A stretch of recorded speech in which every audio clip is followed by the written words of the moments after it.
2, 1. What's up, buddy? What's going on, man? I'm glad to have you back. Yeah, thanks for having me on. Okay, so my stupid story. So I ate Bob's and the chili was fucking hot as shit. And so, all right, I've got a little bit of time for me to do the podcast, so I'm gonna crash out for a little bit. I'm tired and all the carbs just hit me. And all right, dude, I had a dream where I was hosting a like Steve Harvey style game show. Okay. And, like Family Feud? Yeah. And like every time a contestant won, a bunch of people dressed up as hot dogs came out and started dancing. And I was like, what the fuck is going on? And then I was bald with a mustache only. Uh-huh. I wasn't black, but I was just me with bald and mustache. And I woke up like, what the fuck? This is from Spicy Food. Yeah. I'm very certain that was from fucking. So is that a legend? Is that like Spicy Food gives you crazy dreams or something? I think so. I've never heard that one. I think so. I know it gives heartburn. I know that one for sure. Yeah, Frito pie. Anytime I have Frito pie, heartburn, dude. You gotta like have some Tums right before I go to sleep. Dude, okay, so we were talking about it before we got started, but I mean, I've been busy, but you've been fucking busy.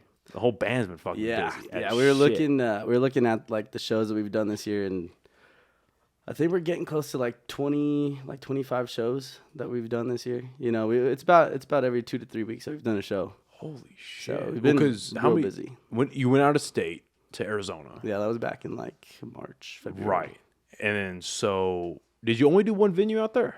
Yeah, we just did one venue. We were supposed to do like 3 full shows out there, but the band that we kind of were talking to, we weren't able to like line anything else up.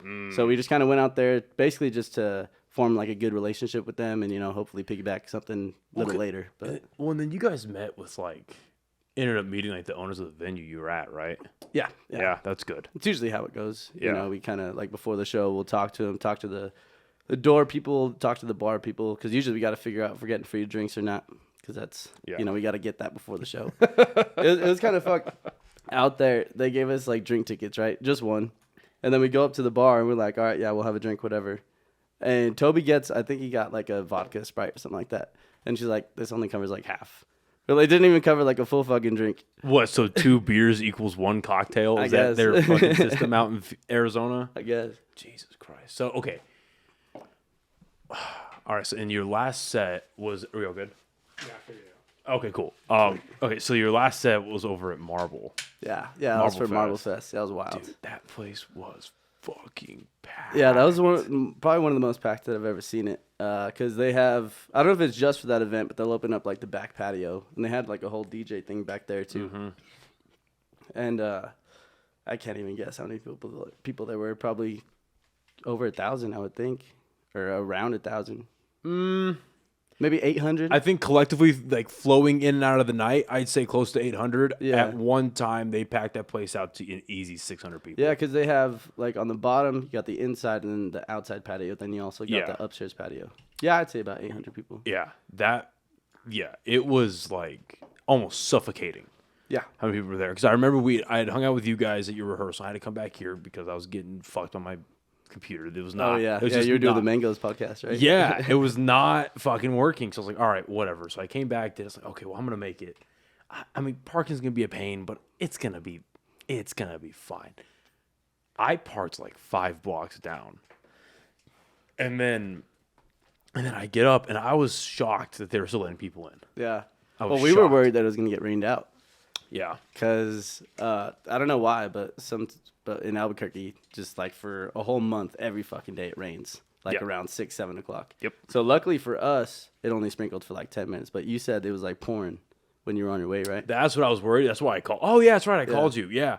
Well, because I had finished up doing what I was doing, and it was like a monsoon. Like it was just pouring fucking rain, wind, everything. Like trash cans were going down the street. Yeah. And I was like, fuck, I think this is okay. Well, is this even happening? But I'm glad it still happened.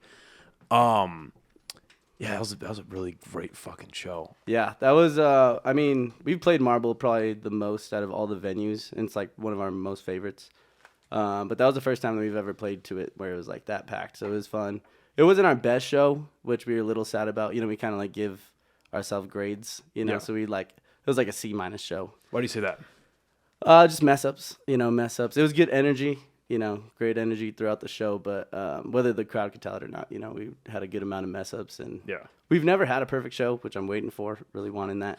I don't know, dude. That sister show was pretty kick ass a couple weeks ago. That one was good. That was a nutty show. That was probably A-. I'm proud to announce that the podcast is now officially sponsored by the fine people over at Chop Chili Company. Guys, this is some of the best chili you can get here in the state of New Mexico, and they are online as well as in stores. They can be found at Smith's, Albertsons, Sprouts, John Brooks, and Lowe's Corner Market. They have 3 amazing flavors that you see here, and they also have frozen green chili that you can get online.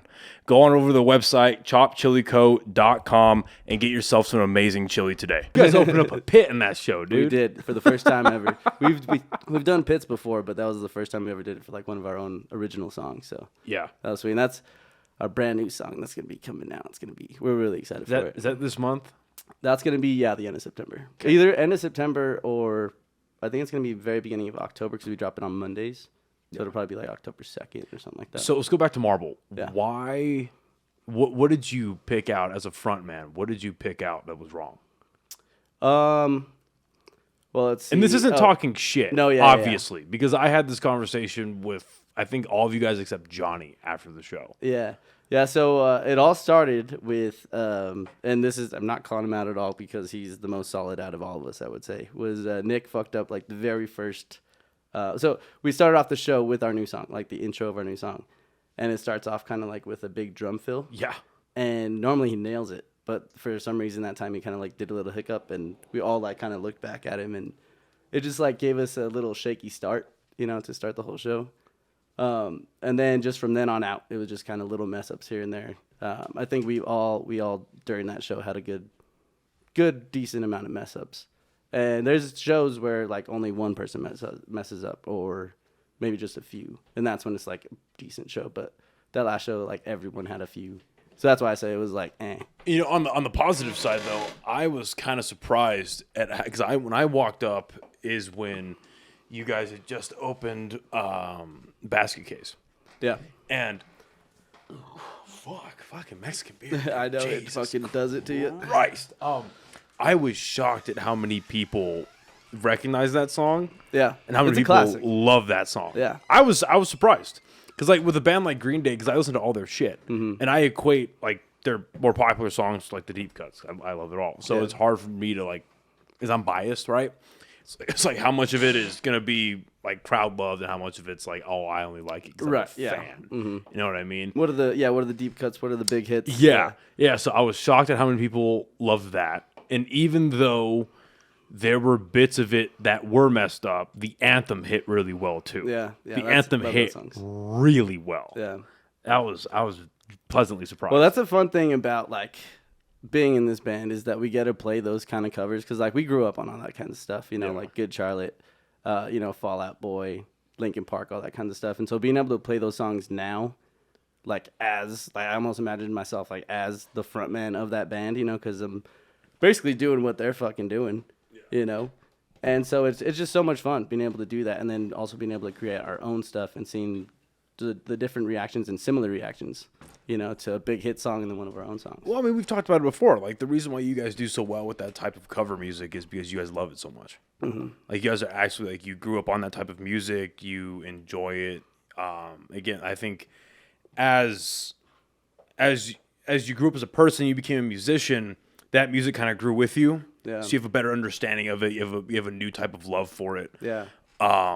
And then your music is directly evolving with it. Like you guys are moving away from kind of the poppy, like you still have like the funk in your music. I've noticed, but you're getting away from like the party style. I don't know how to pronounce or how to describe it properly. Yeah, and it like you said it before, it's just not our scene a little bit. We will do a little bit more of that stuff. Yeah. Because I know Leroy wants to. Right. Well, it's ingrained in who you guys are, but like I think you guys have a deep down. You guys have like a better affection. For that's also definitely the middle ground of the band. Like we all have our different influences and stuff like that, but that's where we all meet up. Is like that pop punk style. Yeah. We all grew up listening to that. We all know the songs.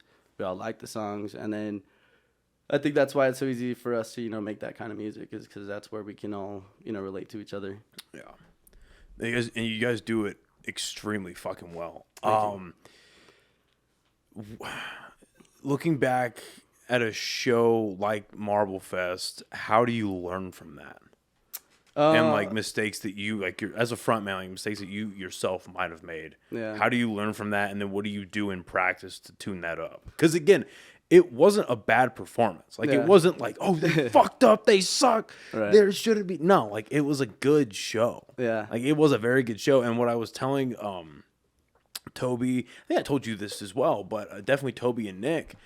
When I was like, yeah, you guys made mistakes, but like that was without a doubt, like energy wise and like stage presence wise, that was one of your best shows. Yeah, I could agree with that. Without a fucking doubt. Even with you dropping the mic. Yeah, that's funny. Dude, but you played it off very well and Thanks. you owned it. Yeah. Like you guys looked very loose, very happy. I told Zach that is the less stressed I've ever seen him on stage. Yeah. Like he was having a great fucking time. You and Leroy had probably the best synergy that and Sister. Yeah. Are neck and neck. Yeah. With like your guys' synergy. Yeah, we're definitely building chemistry between all of us for sure. Yeah. But that's like, we've learned there's like two parts to the performance. You know, there's like the performing aspects where you need to be hype and have that kind of energy and stuff like that. But then the more important part is sounding good. You know, I guess it depends who you're talking to. But like you're saying, like if we get it close enough and then have like a really good energy and like the crowd's loving it, then, you know, it kind of rounds up the scores, you know, like sound, you know, instrumentally we had a D, you know, as a show, but energy was a B plus. So you round it out, round a C, you know. But yeah, we obviously want to get it to where we're very, very tight musically. And then, you know, our energy and animation, all that just adds to the show. What has your vocal lessons been like recently? Because I've told you this in person, man. Like your singing ability it's getting exponentially better. Oh, thank you. Like seriously, and like there's older. I forget what fucking song it was you guys did on Marble, but you're singing your old stuff differently.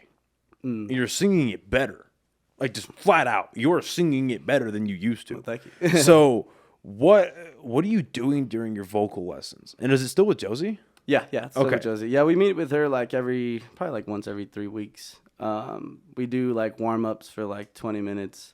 And then usually we'll just like go over like our songs or go over just we'll get like 1 to 2 songs where we're like, all right, yeah, we want to focus on these. These are the parts where we're not necessarily struggling, but we want to make sure that, you know, we have them down. And so she just breaks it down and gives us different like perspectives of like how to look at it, like the way you're saying it. So like sometimes she'll like for our louder notes, she'll say like, imagine you're like projecting to like a football field or like to a football arena kind of thing. So you got to kind of like scream it instead of like having your voice just like come from like your mouth area. You know, you want to do like full voice and like kind of not scream it, but just you just feel the difference, you know. And so she's been able to kind of just pinpoint that kind of stuff for us. Are you like consciously moving a set of muscles in your throat? Are you like your air manipulation's different? Like what are you doing when you feel the difference? What's happening when you're pushing it out that far? Because you gotta understand, like just like me, 90% of people that like listen to how people sing and stuff like that, like I could do that. I do that in my car. Yeah, you know, they do the carpool karaoke all they fucking want, but like the actual mechanics of sounding good and like projecting, like what's the difference in that? It's really mental. You know what I mean? Like I was saying, like you're very aware of like if you're projecting out through just your mouth, or like Josie's taught us to like sing almost through our nose. You know, it's like you do this thing like a nyeh, nyeh, nyeh, nyeh, and that kind of thing, and it like gets you to like to where it sounds like most of your vocals are coming through like your nose area. And so for like belting, instead of going like full voice belting, you know, you can just kind of do it through your nose area, and it sounds very similar, but you're not working half as hard. Like My Chemical Romance. Young boy. Yeah. So I mean, you could like just sing different. You could sing the same part, just different ways, and you're just like working a little, you know, harder or not as hard.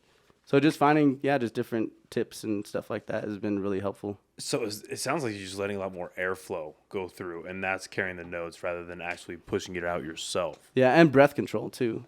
That's been. I haven't really had a whole lot of like trouble with like holding out notes, but like finishing notes has been like something that she's brought to my attention. It's just because like if you're not finishing, it sounds like you're running out of breath. Even if I'm not. Just putting a clear stop to it. Exactly. Yeah, and just kind of finishing through. Interesting. Yeah, the power behind what you're doing on stage has improved drastically. Thank you. And again, because of the music that I listen to and the things that I'm into, you're starting to scream a little bit. Yeah, It makes my heart happy. Yeah. I have a lot of respect for those screamo singers, dude. I don't know how they do it. I don't either. Yeah, Because a lot of them have like very soft Yeah. like, hey, yeah, I'm the lead singer of Killing Babies and Torching Forests, and this is Death to Mankind. You know what I mean? Like, how the fuck do you do? Like, there's this band that I saw, and I saw them like earlier this year. Their lead singer is this little blonde girl with a bob cut. Look, I think they're called Dying Fetus. Pull them up. nice. I think that's their name is Dying. What's up? The lights are going. Oh yeah, it'll pop back on. Okay. Yeah. Wait, so real quick, what's the deal with like metal and like the crazy names? Is that a So, dude, I don't know. I just think for me it's cool. I agree. I just And think I it's think it's cool fucking that cool. it's like across the whole scene. Like everyone Yeah. understands you need to have like Like a a fucked up brutal name, fucking name. and the worse it is, the better. Yeah. You know? Like I don't know what it is.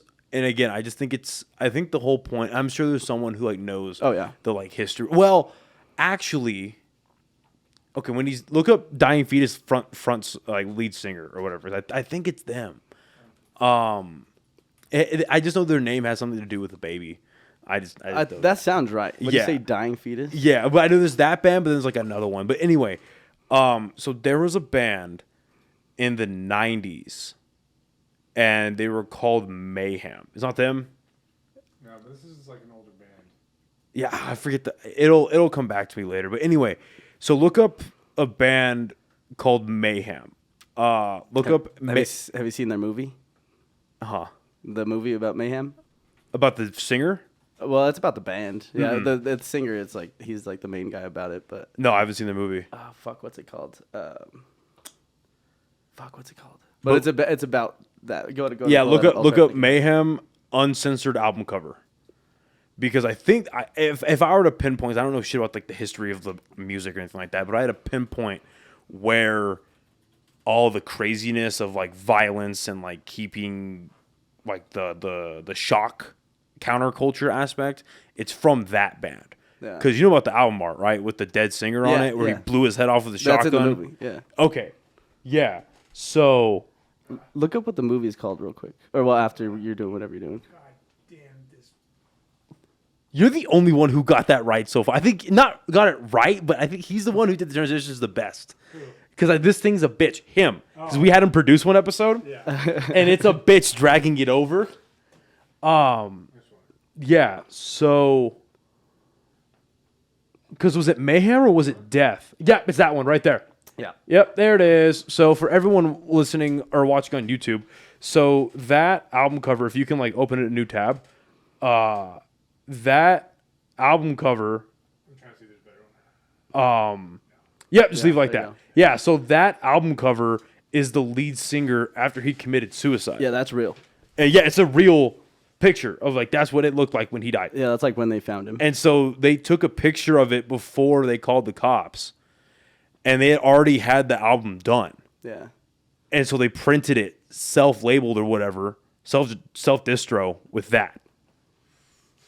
I definitely just got a fucking community warning on YouTube, but whatever. But yeah, that I would, if I had to imagine, if maybe not where it started, where it got solidified, like in that scene, Yeah. it had to have started there. That's what makes sense. Anyway, yeah, look up their what the movie is called real quick. I didn't know But they had a movie. yeah, so the movie, dude, it's fucking brutal. Yeah. I had to take a break. But so yeah, it starts out town, their whole story, whatever. I think they're from Sweden or something like that, Norway, something like that. Anyways, yeah, they're just like super fucked up. they like start with like burning down churches. That's like how they like try to start getting their attention and stuff like that. Burn down, I don't know, 5-6 churches, and then it becomes like a thing. Like their like followers like start doing that, and Is this it? yeah, Lords of Chaos. There you go. Yeah, super fucked up, dude. The lead singer, the one who killed himself, wild dude. Before like shows, he would like get like a dead like crow or something like that, and put it in like a bag and just like inhale it. Oh, For, like, I've read 30 about minutes. that. Yeah. He just like wanted to smell death or some shit. I think he said. And I wonder, do you think they care if I ruin the movie? No. Okay. No. I don't know. It came out like fucking. Yeah. It's also history. So True, yeah, but they show everything. Like when he like kills himself, it's brutal. So he like gets, I think he gets a knife. Gets a knife, slices his fucking wrist like long ways, slices his throat, grabs a shotgun, shoots himself. It's fucking brutal. And I don't know how he does it, because if that's even how like it happened, because I don't know how you can slice your wrist, then slice your throat, and then fucking shoot yourself. That's brutal.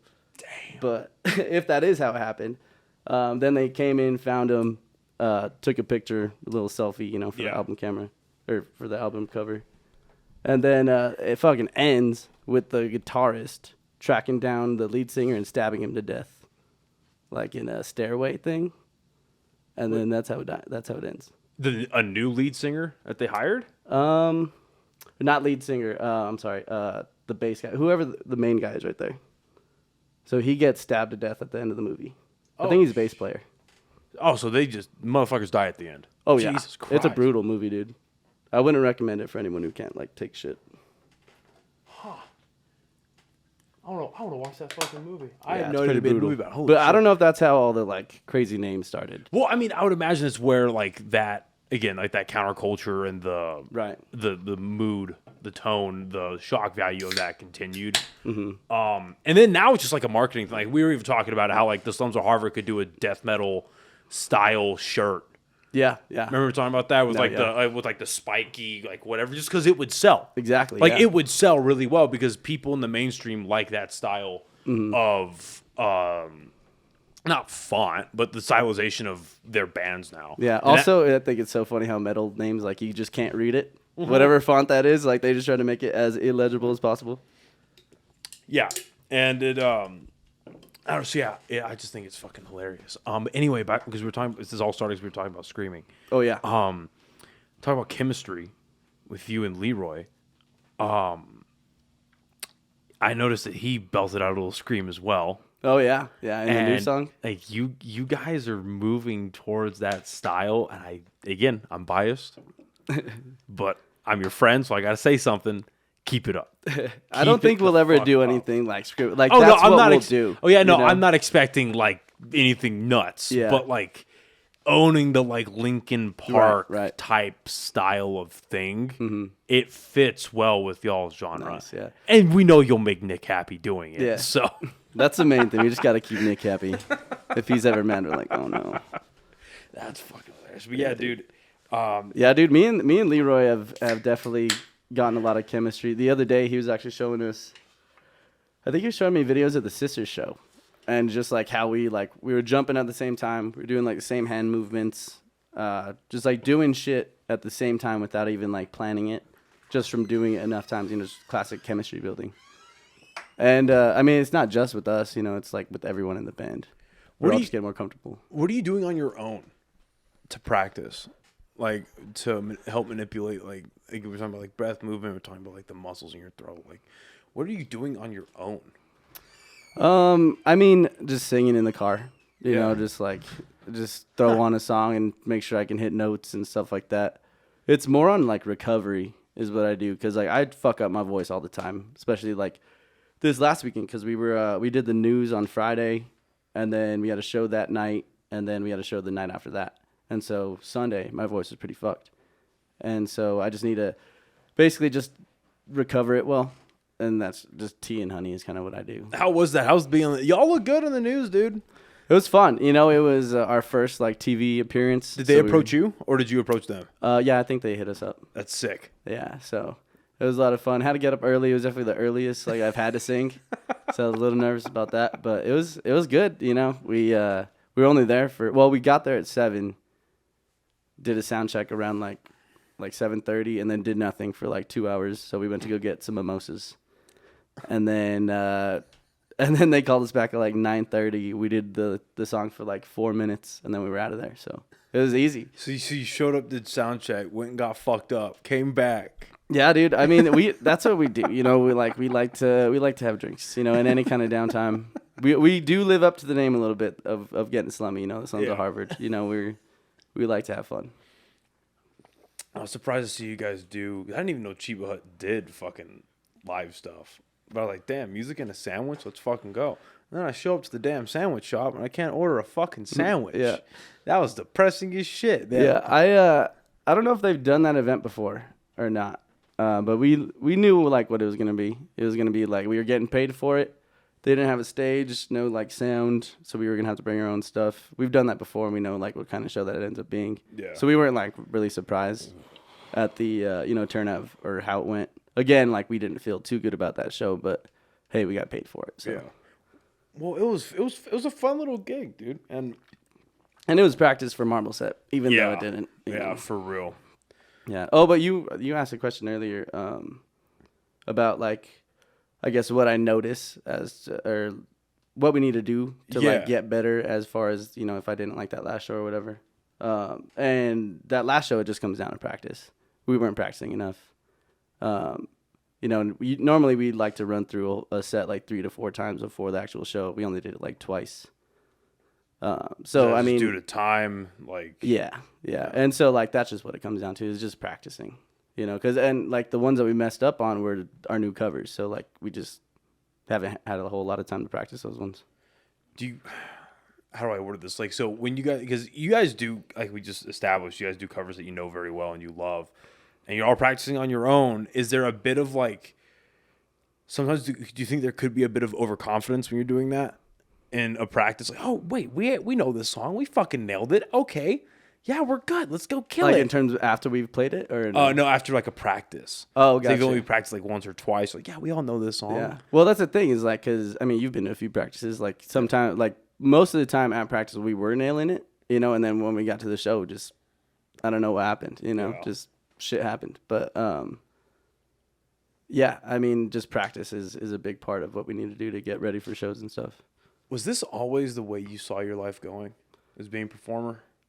No, I never knew what I was gonna do, honestly. Like in college, I was always undecided. I like started off mechanical engineering, I took like half a semester of mechanical engineering. Kept falling asleep in my 3 o'clock class because it was bad. Because like at UNM, Tuesday and Thursday classes are like what, an hour and a half or something like that. And I booked super boring class at like 3 p.m. right after lunch, and it was like a super dark like auditorium. Ugh. Every fucking day falling asleep, and I was like, I'm gonna fail just because I can't stay awake in this class. And then so do you remember what class it was? It was one of the very first engineering Like classes. intro to engineering. It was funny. It was one of those classes to where they like the first day they're like, look to your left, look to your right. Only one of you guys are going to be here by the time the end of the semester happens. And I was like, well, I'm not one of those guys. Sparks up a joint in class, but it ain't me, fucker. Yep. And then so I went undecided for a bit, then went to architecture. Didn't do anything with that. Why architecture? No idea. I mean, it was kind of similar to engineering. For some reason, I wanted to do something engineering kind of. Well, I didn't want to. It was just like something that I would rather do, I guess. And then. Based on? I guess just I took like some engineering classes in high school, and I was good at it. It was basically just being good at it, and it had good money. You just want to do something physical, that type of shit? Yeah, good money kind of thing, and yeah, just kind of happy with it, you know? Yeah. But, and then music kind of came out of, I mean, I always loved music, and I always loved singing, but I never like saw myself as like actually doing it. You know, it's just too far out there to really think that I could do it, you know? Like a pipe dream. Exactly. Yeah. Yeah. That's what's funny about stuff like I think really anything in like I hate calling it that, but the performing arts. Yeah. Right? It's like, well, how do I do it? What am I supposed to do? And especially with music, it's like, well, like I feel for the fucking musicians who start out on their own. It's like just them and a guitar or something. She's like, how, especially today, how fucking far are you going to get like that? Exactly, yeah. You know, like for real. You know, like let's be honest, it's tough. You need other people. You need a full band. Well, if you're gonna go that route, you have to do like social media. Like you have to just like try to Crush up it through social media. Like that fucking what's his name? That Oliver Anthony guy. Yeah, the dude. Richmond, north of I love Richmond. that song. How much has his life changed in the last month? He was just on the Rogan show. I was like, holy shit. Well, I was at where was I? It was Tuesday night. I was at Sunshine watching because Bless the Fall came through and they fucking crushed. But I was there, and during the the second band was changing or whatever, I'm scrolling through Instagram and I followed the fucking Mexican beer, dude. Holy shit. Jesus. I follow the Comedy Mothership.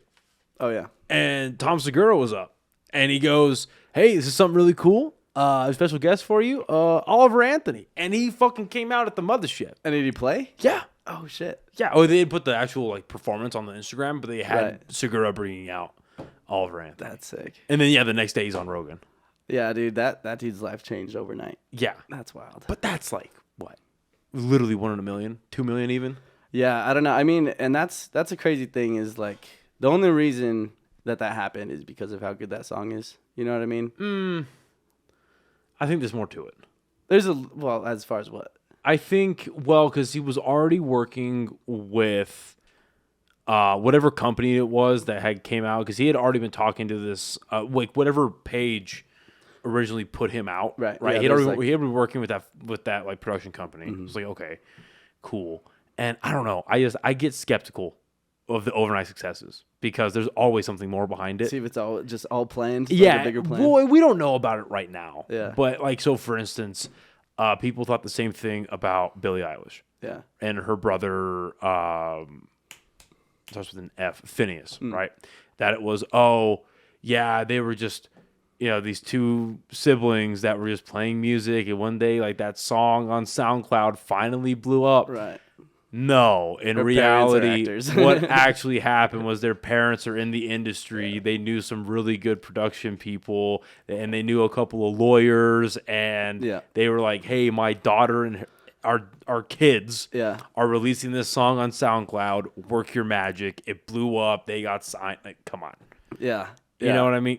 I guess we live on the hope that you could just write a good song and then just boom, people realize it and your life changes. I don't know if that happens anymore. But. Well, I think it happens. It's just different now. I think it happens with TikTok and your song becoming a trend. Yeah, that's weird. TikTok messed up music a little bit because, I mean, just like because you're trying to get that 15 seconds. Well, TikTok can go on for whatever, but you're only having like 15 seconds. You're in the pocket for 15 to 30 seconds. Exactly. So if you could find a catchy song to, put in that 15 seconds and it's like a good video, people are going to love that song. Even if it's not like a very good song, even if it's just like a little, section of it, people are going to go find it and that's going to get all these fucking streams. Well, the perfect example of that is Toby's sister. Yeah, with Lizzo. Yeah, with that fucking... Do you know this story? So Toby, his sister is this like TikTok. What are they like? Star? Dancer. Yeah, TikTok star. dancer. TikTok thing. Yeah. Right. She's the girl that TikToks. She's TikTok famous. That is literally her job. Is to TikTok. I mean, no. That's literally her fucking thing, right? And so what happened is that, now granted, I don't want to just completely shit on someone like that because she's actually a good dancer. She's been dancing for over a decade now. Like that's like trained dancer shit, right? But TikTok happened and it just kind of flew together. Anyway, so there's this Lizzo song that was I remember watching an interview with the music producer or some shit where he was like, yeah, we like engineered this song to be a hit, to hit the top of the billboards, to play on the radio. Like we literally engineered this song to be famous. Right, just analyzed what works. And it didn't happen. And it died. Like I think it premiered. Look up Lizzo About Damn Time premiere billboard. Who did the video on it? because someone broke it down. They were like, yeah, this song wasn't going to be successful, and then this girl Jaden. I don't know, but I saw it on Jaden's Instagram. Yeah, and it was basically like she saved the song. Yeah, because she created that dance and got the song going. Yeah, look at where that premiered on Billboard. Because that's exactly what Nev just said. I'm sorry, what? So look at where About Damn Time premiered on the Billboard. Oh, okay. Because it died, and then it didn't do anything for like 4 weeks, right? 4 or 5 weeks, and then she did a TikTok video to it, danced, didn't even dance to like the chorus, right? Yeah, no, that's the other thing. Danced to like the bridge. It was, I think, it's to the start of the second verse, or the start of the second verse. Yeah, and so that's another point is like people have like such a short, attention span that they don't listen to more than 30 seconds of a song if they don't like it, and so they found out that if you would have listened a minute and a half, you would have gotten to that part to where everyone fucking loves it, Yeah. It's just, I don't know, shit like that. So about TikTok, I think having a song like in general go viral like that, make it like it becomes a trend or becomes a sound, right? 50. It premiered at 50. Oh my god. The charts. I was getting it, and then fucking. Okay. Okay, so About Damn Time released. Okay. Was 139th on the 100 spot. Yeah, it debuted at number 50. Oh. Yeah. And then you scroll down to see if it even says anything about Jaden or like about a TikTok star or some shit. Because that's the only reason that song became famous. Yeah, no, 100%. And to be fair, like James Corden's stupid ass and Lizzo came out and like did a video with her for his show or whatever, but like she effectively helped maintain one of the biggest pop star ever's career right now. I would love to know if she saw more than $20 for it. And that song was everywhere after that. Yes. Like, it was everywhere. Yeah. It's crazy. TikTok has some power, bro. Yeah, so anyway, I don't know that overnight successes are a thing. I think it's like, again, with her, if she ends up making it to be like a big whatever, and that's the weird thing about TikTok too, is we don't know what that becomes. Like if they make a career out of it? Well, if they make a career, sure, but like where does that go? Like what's like because TikTok to me isn't an end goal. It's a starter. Tool, yeah. Right. It's a giant collection of stepping stones. Yeah. And you'll see like TikTok stars go off and they'll have like small parts in movies.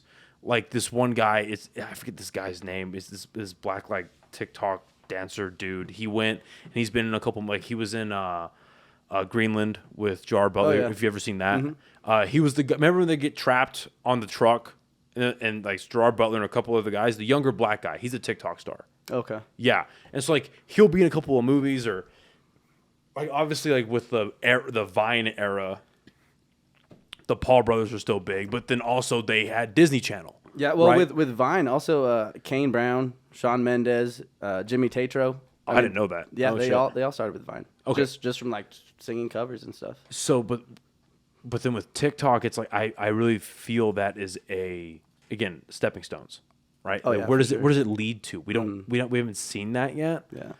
And so whatever she ends up becoming, if it's something big, I feel like that's what she'll end up calling back to. Yeah. Where it's like, I wasn't an overnight success. I had this, I had that. I had all these things that were leading up. Like, and again, even with like stand-up comedy, right? TikTok, that's how Matt Rife blew up. Yeah, yeah. He used TikTok because, he had his bit on that MTV show. Also, is he just getting views because he's a good-looking dude? No, that's a big part of it. Yeah. Because he's a handsome motherfucker. That is a part of it. His six-pack every picture. Well, dude. You have to. I would do the same thing. I would do the same fuck. If I still had my six-pack, I would do the cheers to that because I would do the same exact thing if I still had my six-pack. But I don't. That went away real quick.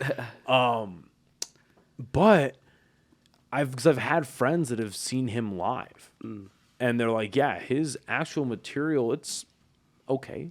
Yeah, I've watched his stand-ups. He's funny. But no, his crowd work is hilarious. Like his crowd work is fucking on point because he's just a charismatic guy.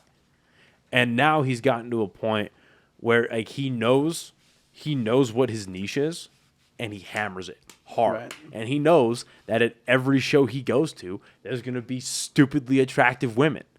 That's awesome. And for whatever reason, when these stupidly attractive women look at Matt Rife, they lose like half their brain cells.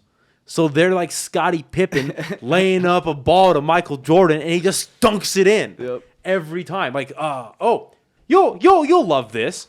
Samantha Eichert, a mutual friend of ours that now lives in Austin. She frequents the mothership, and every time I see it on her story, I want to reach through my phone and choke her lovingly. I love Sam. I love you to death. She watches the podcast. I love her to death. But I text her. I'm like, I'm fucking jealous of you, and you can go fuck her. You and your sister can go fuck yourselves. Because, well, she went to the mothership because they did Joe Rogan and Friends, right? Just like a showcase. And that was the first time Matt Rife dropped in. And apparently he fucking killed. Really? Yeah, he just fucking killed. Yeah. And that's what, and so those tickets, this is just me getting mad, okay? Because those tickets are like $40 to $50. They're not like expensive. Yeah. You know what I mean? They're not fucking expensive. Their lineup was obviously Rogan, Matt Rife, Ron White, Tony Hinchcliffe, Brian Simpson, and then I think David Lucas popped in. Oh, dude. And I'm like, I'm here in Albuquerque, bro. $5, Dude, yeah. That's insane. And dude, then, Ron White would be so crazy to see. And tickets for Kill Tony are $25. Damn. Yeah. Dude, Austin has it. We got to go to Austin. That's what I'm saying. That is what I've been saying. That's what I'm doing, dude. I was going to do it in February of this upcoming year, but my finances are fucked. Yeah. So that's why I'm sticking around for another year, get my shit together. I'm splitting. Because I just fucking can't. Bigger things, man. Yeah. But anyway, what I originally asked you, so you went through college and you went from mechanical engineering, you go to architecture. What made you step away from that? Just never found out what I wanted to do. I ended up doing like EMS. I got like my basic certificate or whatever, so I could like, because I wanted to do firefighting. I guess that was like the end goal since I couldn't figure out like what I wanted to do. You know, so I was like, I'll be a firefighter, make decent money. You know, usually they have two jobs, so I'll like still do what I do with, you know, at my dad's shop doing metalwork and shit. And then, you know, thank you again for the sign. Yeah, that is behind me. You did an amazing job. Yeah, no problem. Love it. But yeah, and then just kind of settled on that, and I just never did anything. Well, I did try to do fire department. You know, got through the process, went to the interviews or whatever, but usually it takes like a couple times to, you know, get into the department. And I think I just realized that I didn't want to like see all the shit that they see, you know, because I was like, I wasn't totally worried about getting PTSD, but I figured it's going to happen. You know, it's like, it's just something that, you know, it's a matter of time before you're dreaming about it, and you can't control your dreams, you know? So I just didn't want to put myself in that situation. So I just like went a different route. And, do you find yourself like, not to get all like, you know, like not fruity, but like all in touch with yourself, but do you find yourself like thinking about that? Like, how do I protect my mind? How do I know what I like, I know what I enjoy. How do I preserve that? Yeah, in a way, but I'm also very open to like new experiences because that's how you grow, you know? Yeah. Because I mean, like if you do the same shit every day, you're gonna do the same shit when you're gonna wake up at like 67 and you're just gonna be in your room doing the same shit, you know? I'm sorry, you just called stoicism fruity. Not to be fruity.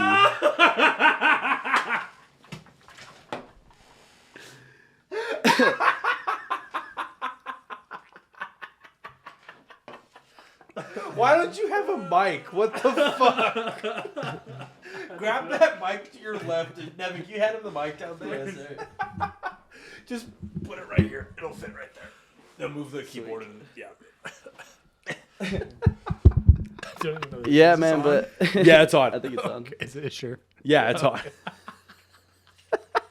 But I mean, not so much in terms of like no, you know, not like in the way that you're just protecting yourself from life. Yeah, but that's a hard line to draw for yourself, right? Because a lot of guys that look into like public service in general, right? Whether it's firefighters, police officer, military, Army, yeah, exactly. you obviously, like, especially today, you hear about it with PTSD happening with people in those fields.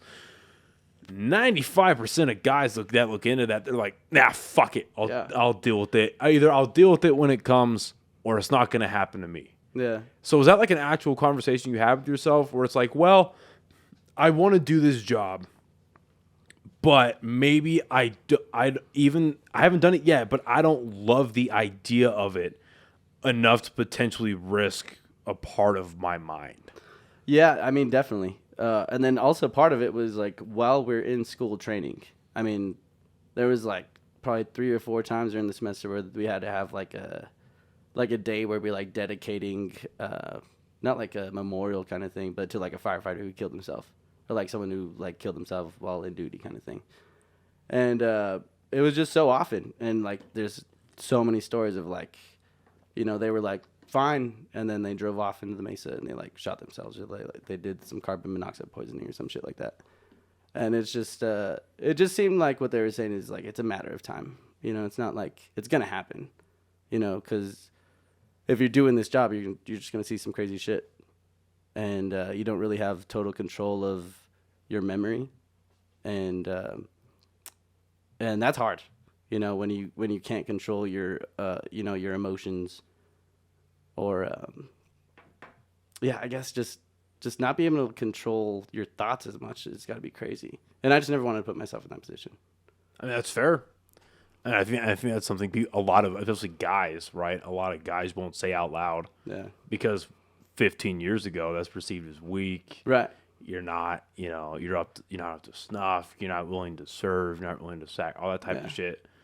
You know, like, and part of it, like sometimes I'd be like, I want to see that kind of stuff, you know? Yeah. Like, and part of it, so I watched, like, war movies have a lot to do with that, you know? I'll watch, like, Hacksaw Ridge or Saving Private Ryan. It gets me, like, hyped up a little bit. Like, yeah, I could see all this gore. I could see a dude get blown up and, like, it wouldn't affect me. But it's like, yeah, that's in the moment. You know, what about 20 years from now? Yeah, but that's also, like, I've become very critical of our government especially over the last 3 years since COVID happened. But over the last, like, 5 to 8 years, that seed just got planted. I can't tell you when, I can't tell you why, but I was like, hey, wait a minute, this doesn't all chalk up right. Oh, yeah. And looking back on just the post 9/11 era that we've grown up in, like, I call us a Call of Duty generation. Oh, yeah. Like, I would love to see an alternate world. For real. I would love to see an alternate world where everything happens the same, but Call of Duty's not a thing. Like, not even like first-person like any shooter. war movies or just Call of Duty? No, specifically Call of Duty. Okay.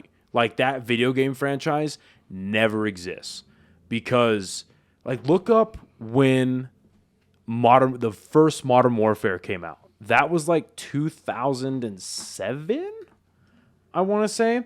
So that's right before the second major push into that's a little bit before, about a year and a half, 2 years before the second major push into Iraq. Because in 2008 is when Obama, I think it was 2008, where he downsized. No, that must have been 2010 or some shit when he did that, because the Bush term ended in 2008.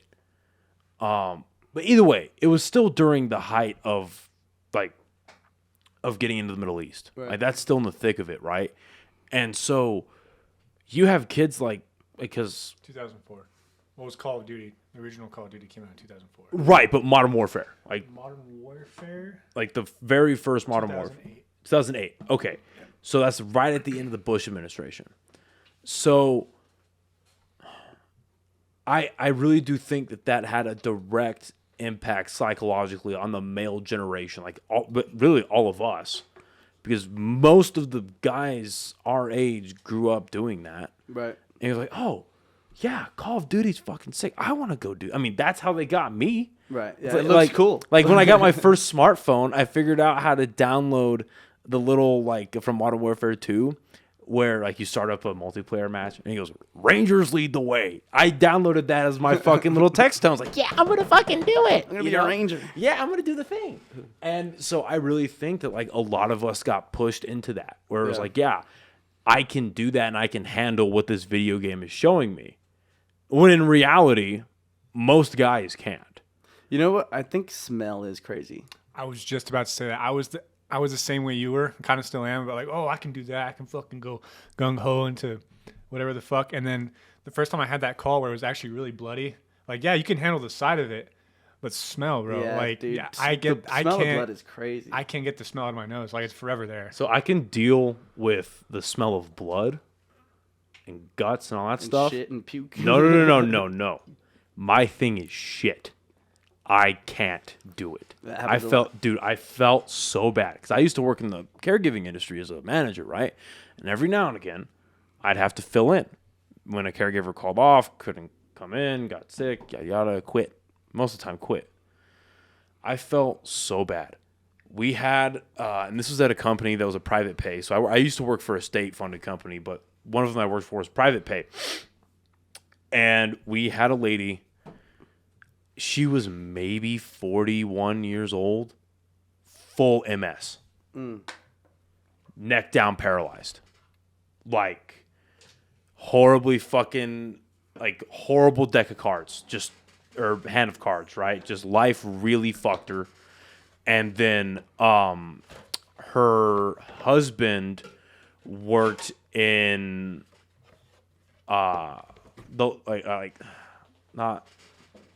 Los Alamos, worked at Sandia Labs. And he was doing like nuclear shit, right? So he was gone 10 to 12 hours a day. And mind you, this is nothing that she was telling me. This is shit that like her case manager was telling me, right? Yeah. So she was, or the husband was gone for working 10 to 12 hours a day, but then would go to the bars after. May or may not have been cheating. It's a real fucking dirtbag. Yeah. And then he'd get home and just fucking not deal with it. Neglect, right? Not deal with her, hardly interact with her. But the dude made so much fucking money that he would, because the company I worked for is not cheap, dude. And he paid for 24-hour care. And at times, if needed, 2 caregivers on site at once. Mm-hmm. Just because he had the fucking money. And he was like, I would rather throw money at the problem than I would take care of my wife. Oh, fuck. Really fucked up, dude. Yeah. Now, I find all this information after I tell you what happened. So I'm at work. It's a Friday. I'm working in the office, and we had someone call out. And it was a really especially shitty day because we had a bunch of call outs. 2 managers already gone. And I was like, fuck, God, if one more person calls out, it's my turn. Mm-hmm. I don't want to do it. And sure enough, right? I was like, okay, fuck. So I roll up and yeah, thinking about it makes my... So I roll up and she's in bed because no one showed up and we didn't know.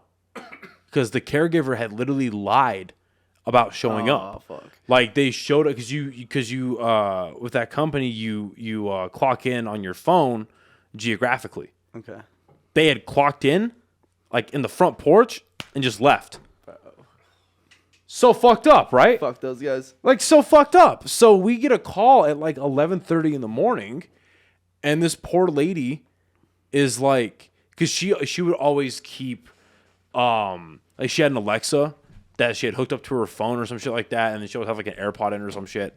So she would always have like Alexa or Siri to do the voice commands.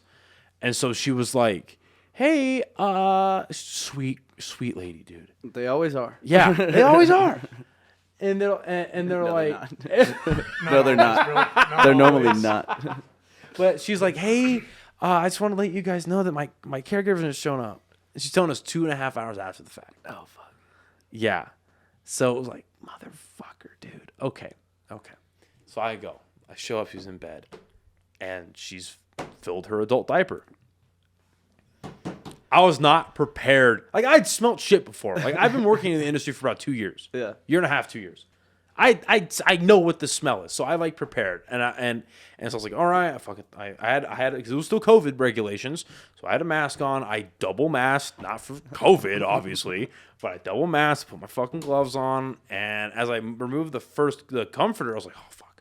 So I like went like that, and then I go in, and as I like hoist her up to do it, the smell fucking hits me.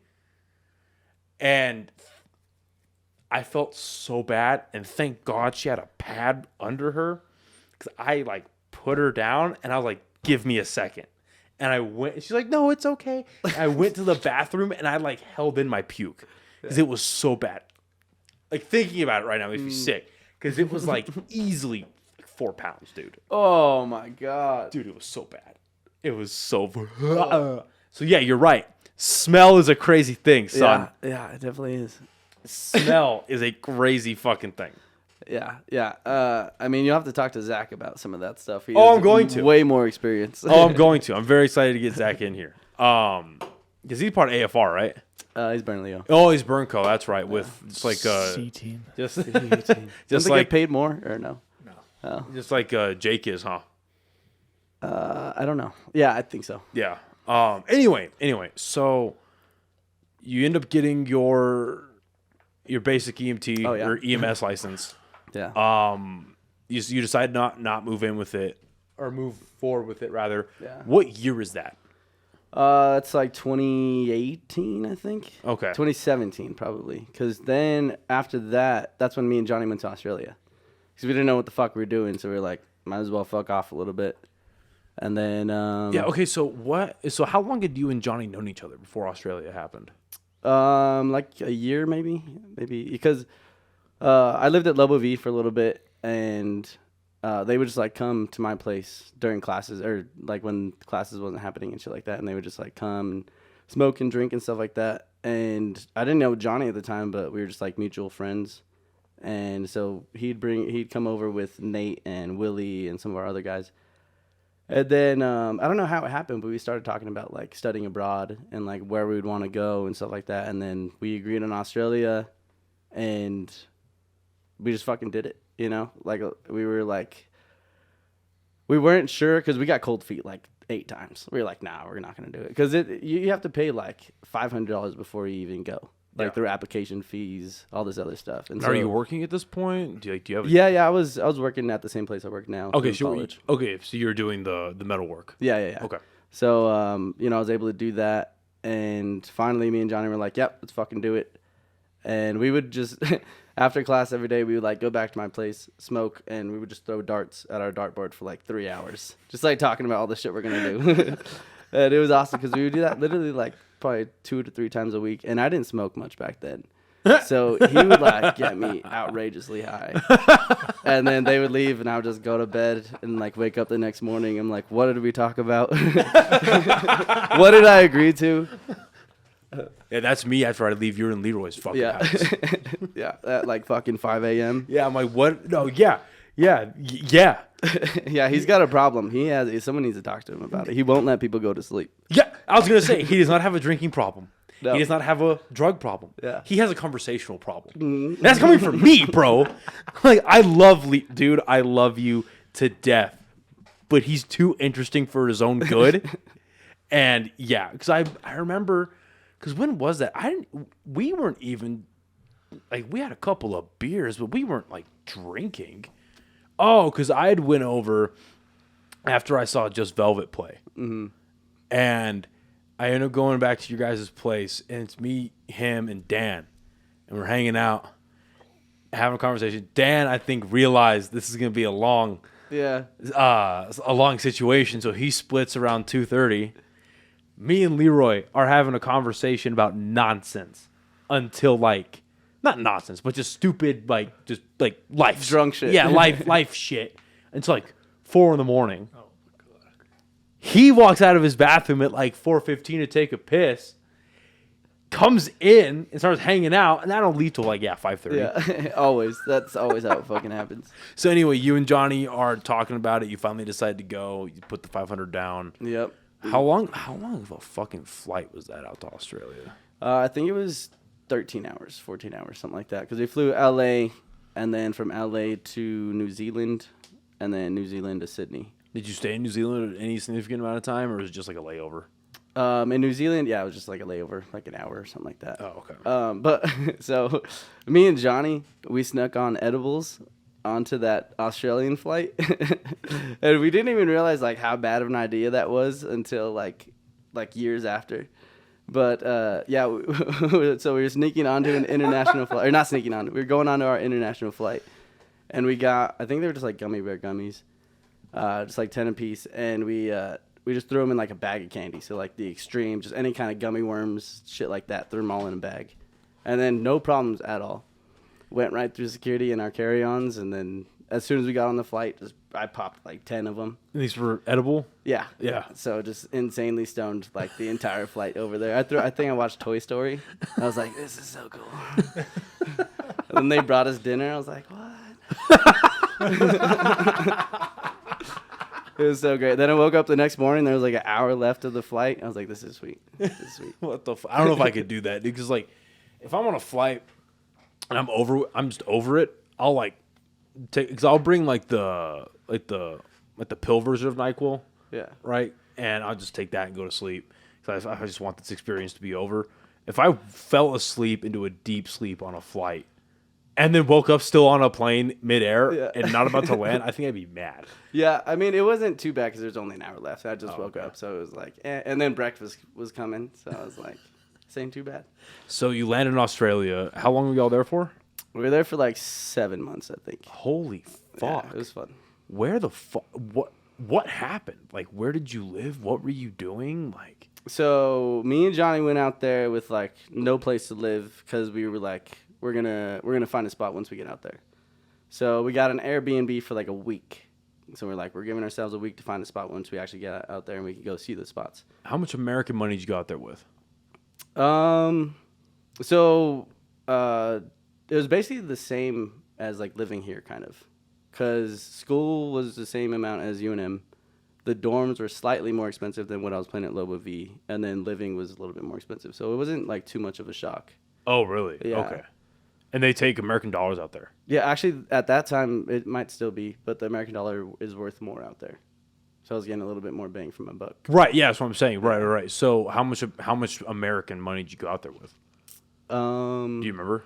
I didn't really go out there with money. I mean, I just had like a savings account, and I would just like spend shit. I didn't have like a set amount of money that I was going there to spend or whatever. Yeah. So like I said, it was just kind of like living here, but out there. You know, not a whole lot changed except for my surroundings and the people I was around. So you go out there and Airbnb for a week. Were you trying to find a job? Were you just doing school? No, so I was actually able to do the same shit that I'm doing here because I do like just computer drawing and shit like that a lot of the time. So I was able to kind of do just like work online and then just like send shit back to the States. Oh, so that was nice. But so our first week at our Airbnb, it was awesome because our Airbnb was literally right. You know where the Opera House is? Or you know the Opera House? Yeah, I think so. Yeah, so it's right in the bay of like Sydney or whatever, and there's like a bridge that crosses from the like, can you pull that up? Yeah, so I can like, get a visual. Yeah. Anyway, so our Airbnb was like right across the bay of the Opera House. That's sick. So every morning we would like take a ferry, like from like our spot to the Opera House to get to the train station in order to get to our like campus. That's the Opera House. That's so sick. So it was pretty sweet, like just being able to see all that kinds of stuff, like, you know, firsthand. But our very first night, you know, we were young and dumb, so we were like, let's hit the fucking town. We got a cheap bottle of like $5 wine. So we went back to the Airbnb, chugged that. Well, actually, we went to the roof because we had like roof access. So went to the roof, chugged that bottle of wine, then hit the town. And How old are you? at that time, I was 19 because you could drink out there when Right. when I don't 18. give. Yeah, I'm just asking how old. Like I'm sure, how old is this guy? Like how is he digesting Australia? Yeah. No, and that's another reason why we were so excited because we were 18 and we could actually drink out there like legally. Yeah. And so yeah, our first night out, getting faded, go to like a club and get. Johnny was fine. I got completely fucking blacked out. And so they call like 3 Ubers that kept like turning him, like me away. They were like, he's too drunk. Like, you got to find another way home, basically. Finally, some dude finally takes us. And Johnny, like, literally is carrying me all the way up to our Airbnb. And he has videos of it. It's pretty funny. And and then, like, we get back to our place finally, wake up the next morning, like, one of the most hungover moments I've ever been. Oh, I'm sure. And we have orientation that next morning at, like, 8 o'clock. So we have to wake up at, like, 6:30, catch the ferry. It's a 40-minute train ride to our campus. And so I'm, like, on the train, just, like, asleep. And then, like, every 5 minutes I'm throwing up. And so Johnny's like, just leave him alone. Like, everyone keeps asking if I'm okay. Just like, fucking get out of here. And finally get to the campus. I'm dead asleep the entire orientation. Like, not hearing anything. And then they gave us, like, this one little, like, cake thing. I devoured that. And then just threw it up just immediately right after. And then finally head back to the train, go back home, same thing, throwing up all over, on the train ride back. And then, our first week was fun. It was like trying to find that spot. But again, we were navigating a city that we had never been in. And using public transportation, which we've never done, because we live in Albuquerque. Yeah. So. Yeah, you want to die? You use public transportation. Yeah. And so, since I didn't know how to, like, use a bus, I got on the bus I was supposed to get on, but it was going in, like, the wrong direction. And so I was going the wrong direction for like 20 minutes. And finally I was like, I don't think I'm going the right way. So I got off and got on the right bus this time. And at this point, like, Australia was going through a heat wave, so it's like 103 outside. Oh. So I'm dying in the fucking heat. At one point, I'm like at this bus stop, like just trying to walk to this spot. I have no idea where I am. And then get to this open house, which is supposed to be like open. It's not.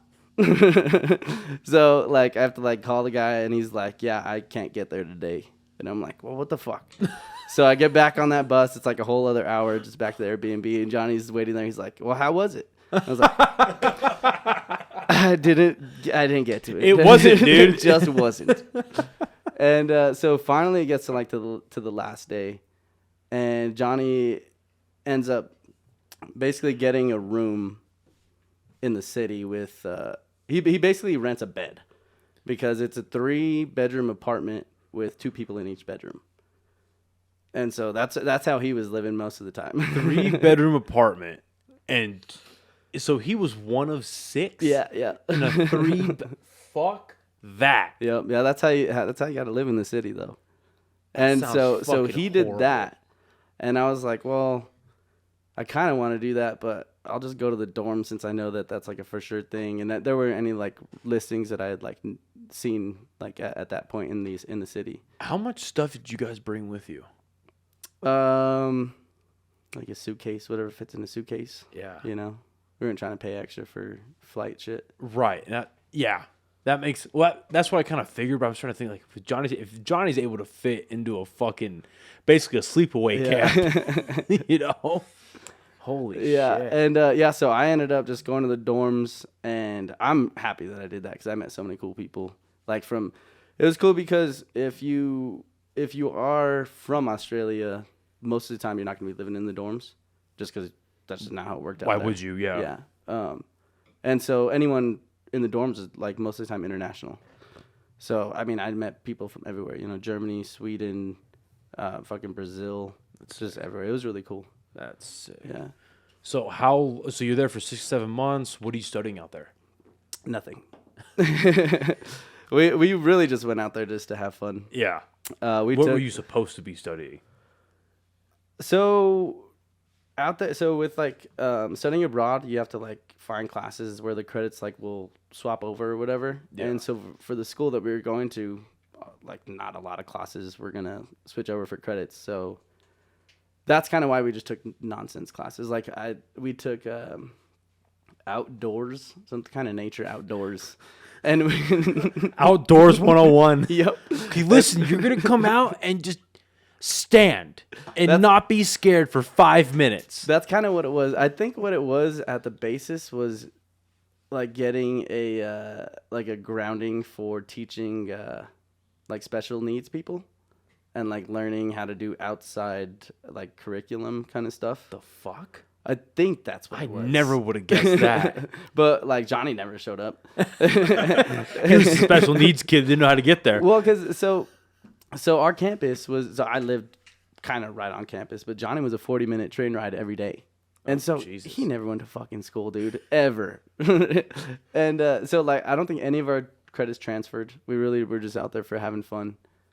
And yeah, I mean, we did a lot while we were out there. You know, we were kind of just out there to travel and see as much as we could.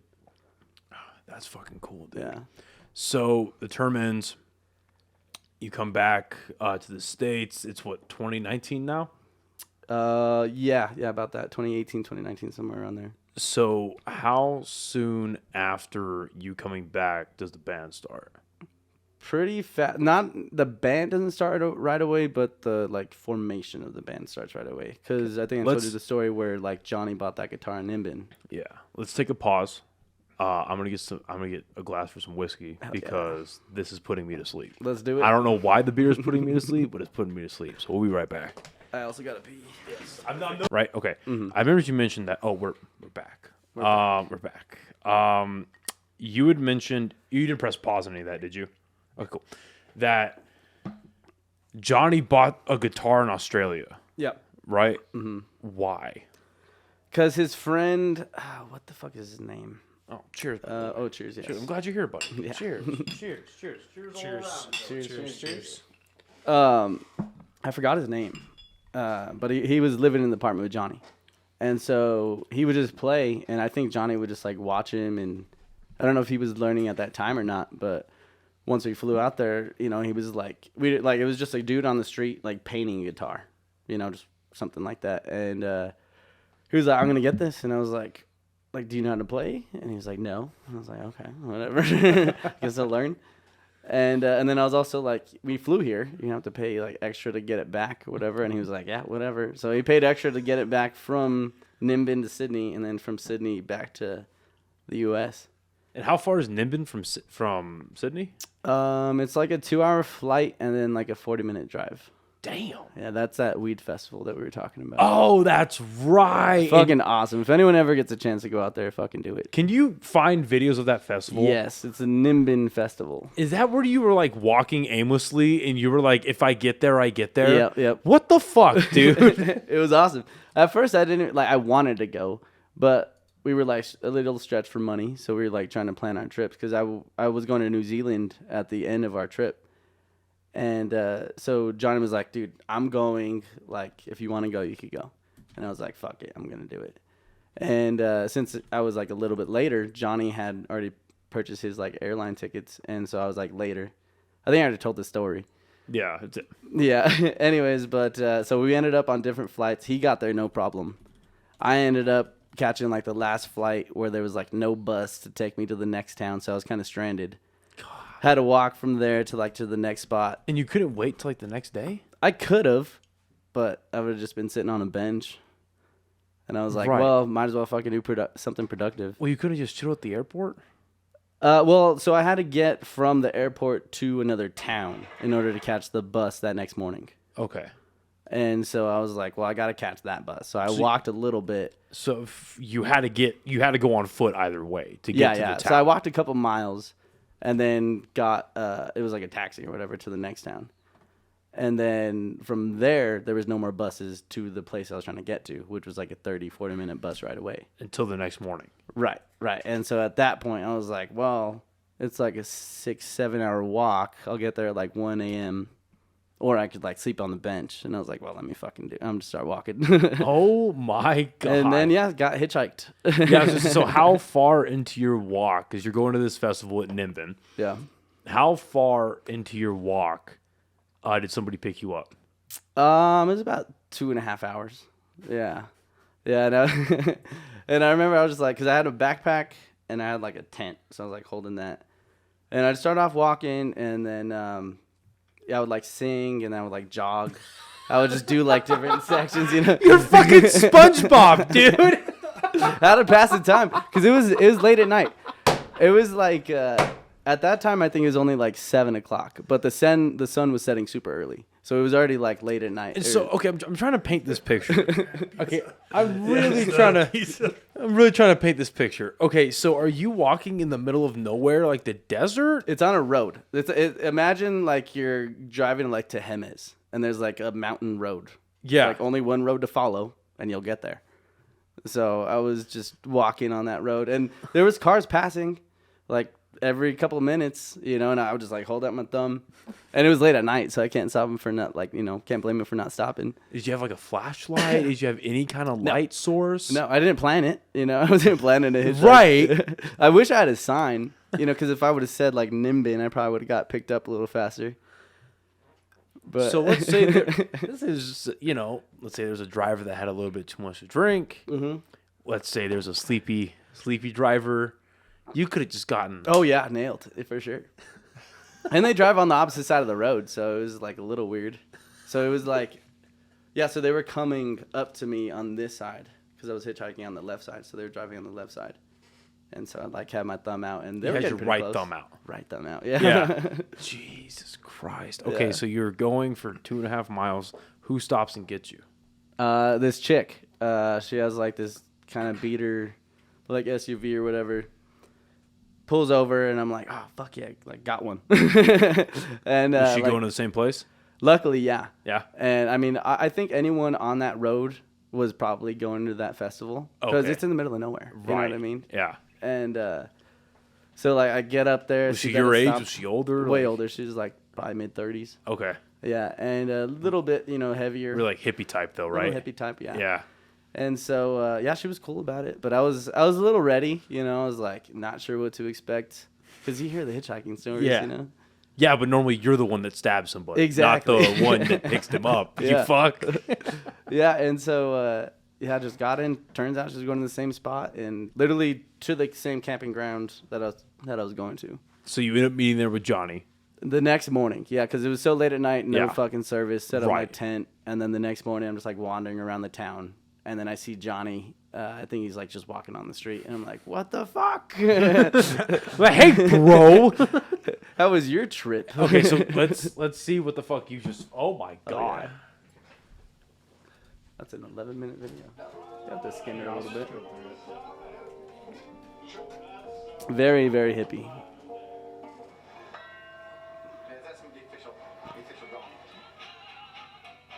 Nimbin's a country town in the hills of eastern Australia, and it's known worldwide as the centre of Australian cannabis. So for everyone listening, turn down a little bit, Joey. It's like a hair. Pubs and beer. It's almost impossible to get a drink in Nimbin, but pot smoking is encouraged and everywhere. Yeah, they have a bar where you smoke at. Okay. So put the cursor or the little thing like about halfway. I'm so sorry. No. The audio. Sorry, the audio. Yeah. Sorry. Yeah. So everyone listening on Spotify, we're watching a Vice video about this weed. They call it the weed Mardi Gras. And yeah, literally all it is just a town dedicated to smoking pot. Nimbin was once a quiet country town with a thriving timber and dairy industry. But in the early 1970s... Yeah, a lot of nomads will go out there. They're trying to get off the scene. In 1973, a bunch of hippies, attracted by the cheap infrastructure and beautiful landscape, came to Nimbin and held the Aquarius Festival. Many of them stayed and set up communes and sought to establish a new type of society. The hills surrounding the area also made it the perfect place to grow lots of weed. It's almost a cult. It's like Concrete City. Yeah. Since it's illegal to grow, sell, and smoke weed in Australia, there were always going to be problems. 15 years ago, some locals held a protest to highlight what they saw as the stupidity of the drug laws. This became a tradition, and over the years turned into what is now known as Mardi Gras. Down the street with a big joint, went into the police grounds of the police station, made a lot of noise and hoo-ha, and there was a collection of local people. Next year they decided to try and attract more people. Well, I was gonna say, like at that point, As the people if you're Australian authorities, start creating other Yeah, what why do you do? why are you even gonna go down there? Yeah. Like let it fucking happen. Yeah. Yeah, it's pretty wild. test the drug with Administration or supply Oh, leave it. That is not the case. If the police catch people in possession I'm sorry. Rewind it actually, so I could see the beginning of that guy speaking. don't grow,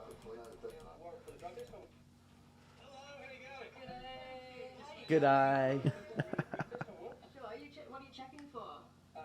Drugs with the dog? Yeah. Okay, we got a warrant for the drug dog, but just a random red test as well.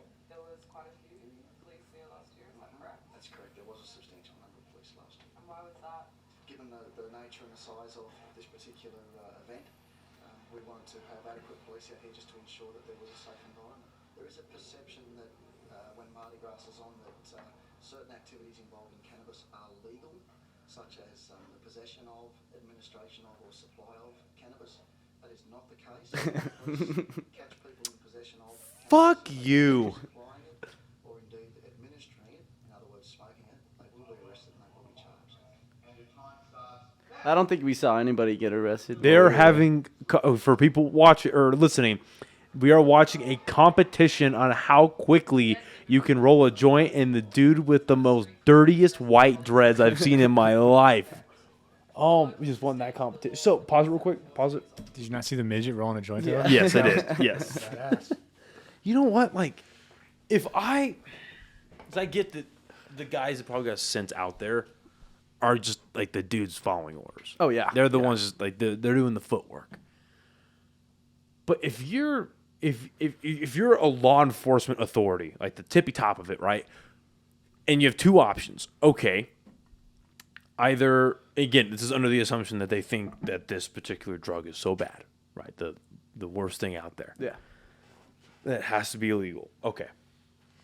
Instead of having it sparsed out through your entire country, wouldn't you prefer just all the weed smokers to be in one commune where they're not hurting anybody? And if you really think they are that bad of people, they hurt somebody, they're hurting themselves. Also, there was no violence at that place. It was just good vibes. I would be hard pressed to find a weed festival where there is violence. Yeah. I've never heard of anyone smoking so much weed they got violent. Yeah. Like you hear about paranoia for sure, like anxiety if you eat like too many edibles or you smoke too much, you smoke yourself a little bit stupid. But no, that's what alcohol is for. Yeah. Alcohol leads to violence, not fucking weed. Yeah. So, yeah, that's absolutely crazy to me. So how long how long were you at the festival for? 3 days, I believe. We went the first 2 days barefoot.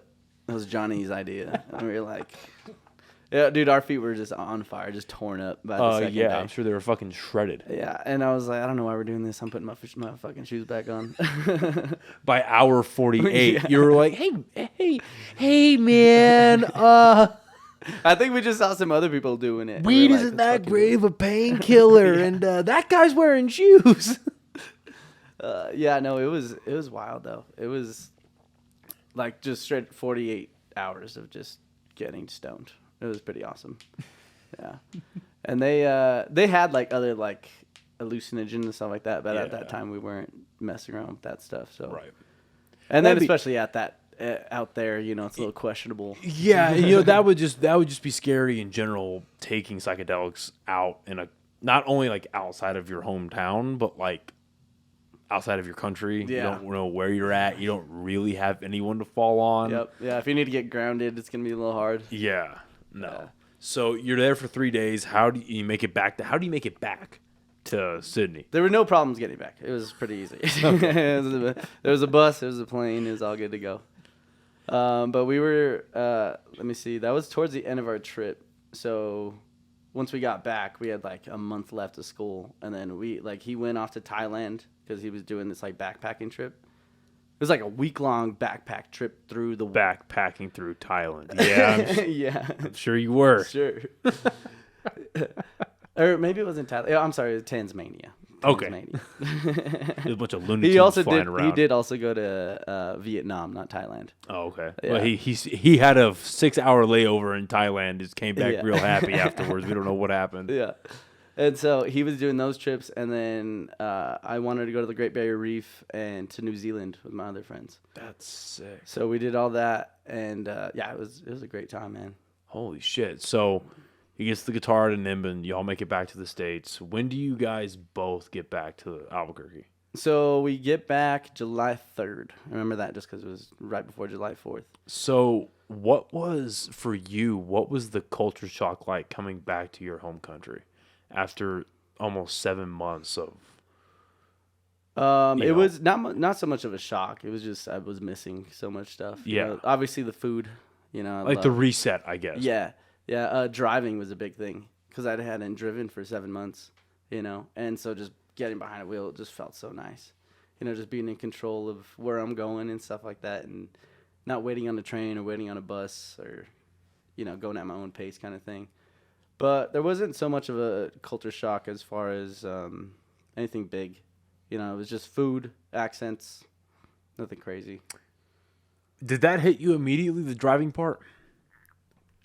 Like when I was out there or when I got back? When you get back and you're like, oh, fuck, I can control where I'm going right now. Yeah, no, definitely. Is that immediate? Yeah. Well, because I think that plays a huge part into the American psyche, right? And I think that's a lot of reasons why people are against automated vehicles is because they're like, I want to control where I'm going, how I get there, and I want zero influence of any big tech, and then eventually a government telling me when I can go somewhere, when I can't go somewhere, how I get there. Yeah.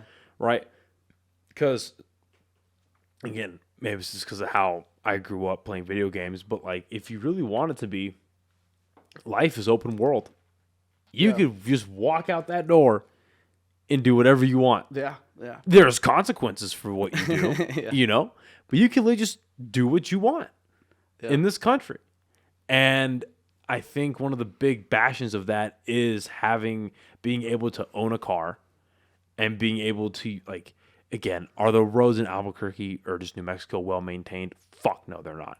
But in theory, you're using something you're paying taxes for. Yeah. Right? Yeah, and also it just feels good to hit the road, windows down, throw some music on. Yeah. For me, I love country music. If I can hit the road with windows down and throw some country on, that's the best. You can't get that feeling if you're not controlling it, And then I have a standard. That's a whole nother thing, feeling the gears and that kind of thing. You're not going to get that if you're just on autopilot all the time. Yeah, I've got an auto Civic, so I put that little bitch into drive and pray to God it doesn't fall apart on me. No AC. Yeah, no AC. No, sir. I am not so patiently awaiting the fall months to fucking hit. Dude, I know. I'm sick of the heat. I'm sick of turning into a wetback in real time on my way home from work. Yep. Because when my car is, especially when it's 102 outside and it starts raining. So I have to roll most of my windows up. It's just humid. So it's humid as fuck in my car. And I can't see out my glasses. That's awesome. So they just fucking fog up. Yeah. Anyway, so you guys are back acclimating. When does the formation of the band start and who is there? So at the start, it's just me, Johnny, and Zach. And then our old drummer, because they all lived. Johnny, Zach, and our old drummer all lived in the same house. Okay. It was right when we got back from Australia. And so that's how Zach got initially just brought into it because he was there. Right. Okay. And I don't know if Zach had any previous playing the guitar or not, but I remember it just that we were all kind of learning at the same time because since I was close with Johnny at that time, I'd go over to their house a lot. And Johnny was into the guitar, and that got Zach into it, I think. And so they were just playing together, and then seeing that, I was like, that's fucking dope. I've always wanted to learn music, how to play and that kind of stuff. And so, we would just go over there, and I think we would just kind of learn stuff. You know how every band starts, you just start playing your favorite songs and seeing how you do while you play it. And then open mic started, and we would just go to, what was it called? It was right there in Harvard. It was a little coffee shop, and there's 4 of you. At that point, for the open mics, it was just me and Johnny, maybe the old drummer on the cajon kind of thing. Just because open mics, you don't need a full band there. Yeah. And so we did 2 or 3 of those, and it was kind of fun. We were super nervous. We were like, oh my God, I can't believe we just did that. And then it kind of started from there. We would, at first, we had a piano player named Ann. And our friend John was the other guitar player. So Toby wasn't in at this point. Leroy wasn't in at this point. Nick wasn't in at this point. So it was just us. We were playing like just mainly covers and stuff like that. Our first real big gig was at this Blue Grasshopper place, and we did all right there. And then I think just from hanging out at the Slums house, because we had that house at the time, and we would just jam there, get drunk, and started like just playing a little bit more. And then I think we wrote a song one night. It was called Cruise, simple song, like 2 chords. And it kind of just showed that we could write a song, you know. It's like we don't have to like do other people's stuff. We could kind of do our own stuff. Right. And from then on out, we did that song. It wasn't very good, but it was like our first one. And so it was just like cool seeing that we could do that.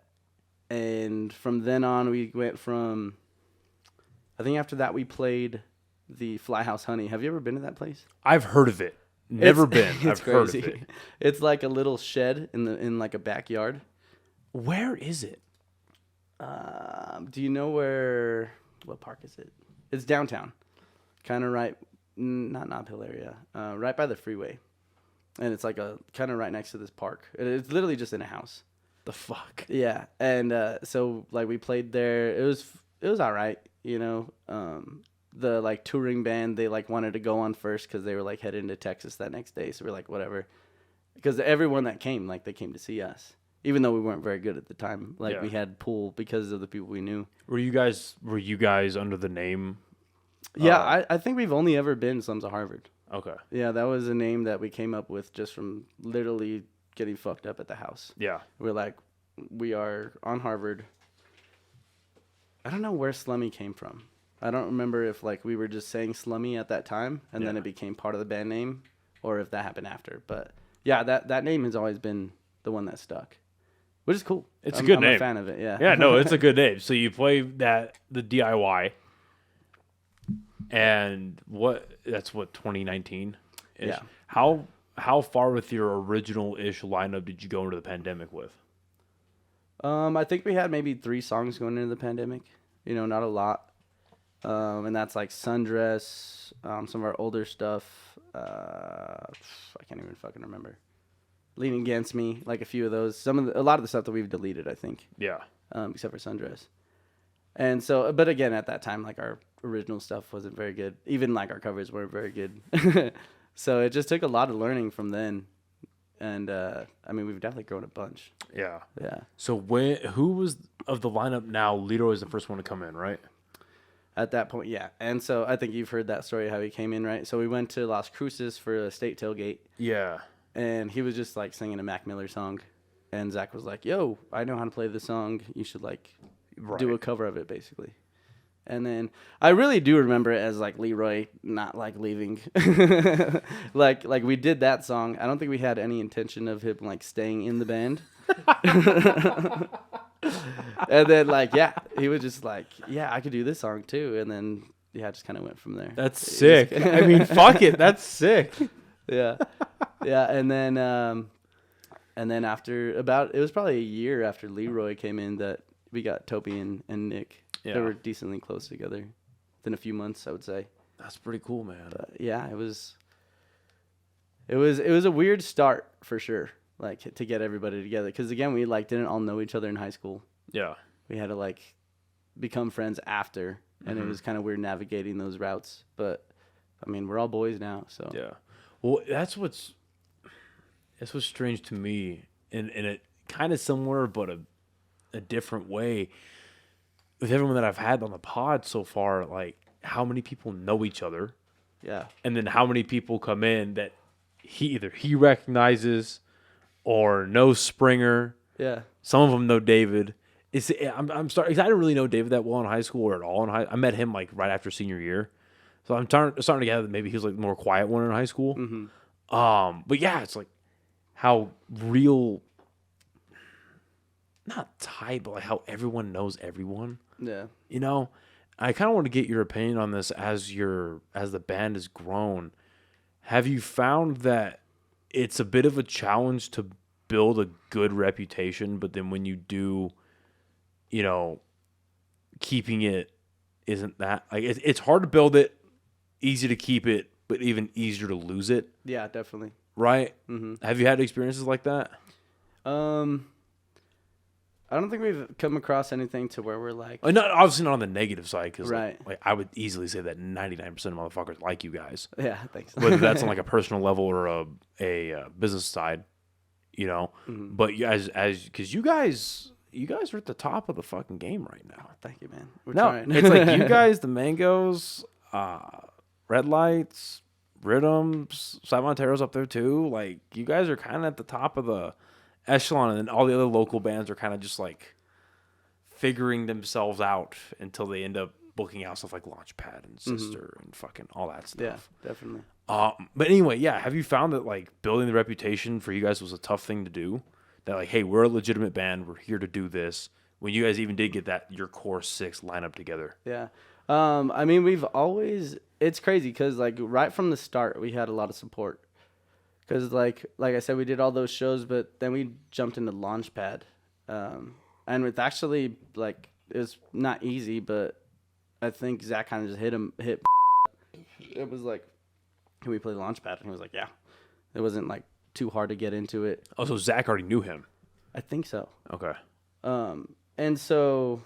Shit, I forgot your question. What was your question? Well, just like building the reputation. Like, how was that for you guys? Right, yeah. So we had immediate support with the Rhythms because somehow they were like at our first show, and so literally after our first Launchpad show, like we already had like a little bit of kudos, you know, like the guys were already like, yeah, like you guys are killing it, and at that point we had a few originals. Do you remember who you played with at Launchpad? I don't think so. No, it's been too long, but And that was obviously post-COVID, right? Yeah. And I don't know. Actually, that was before COVID. We were playing Launchpad before COVID. Oh, shit. Yeah. But that was weird because that was before, like, there was, like, the scene that it is now. Yeah. So when we first got into the scene, it was mainly metal and the Rhythms. Mm-hmm. Like, a few reggae bands, mainly metal. And then we got thrown in. And so, like, we were playing with metal bands for the most part. So they're like, yeah. Show me your sign. Oh, yeah. Yep. And then we'd go in like the middle, and yeah, they still loved us. We were just a different vibe. And then we go from that right back to metal. You know, it was crazy. And so you were the breather in between all the violence. Yeah. we were the break.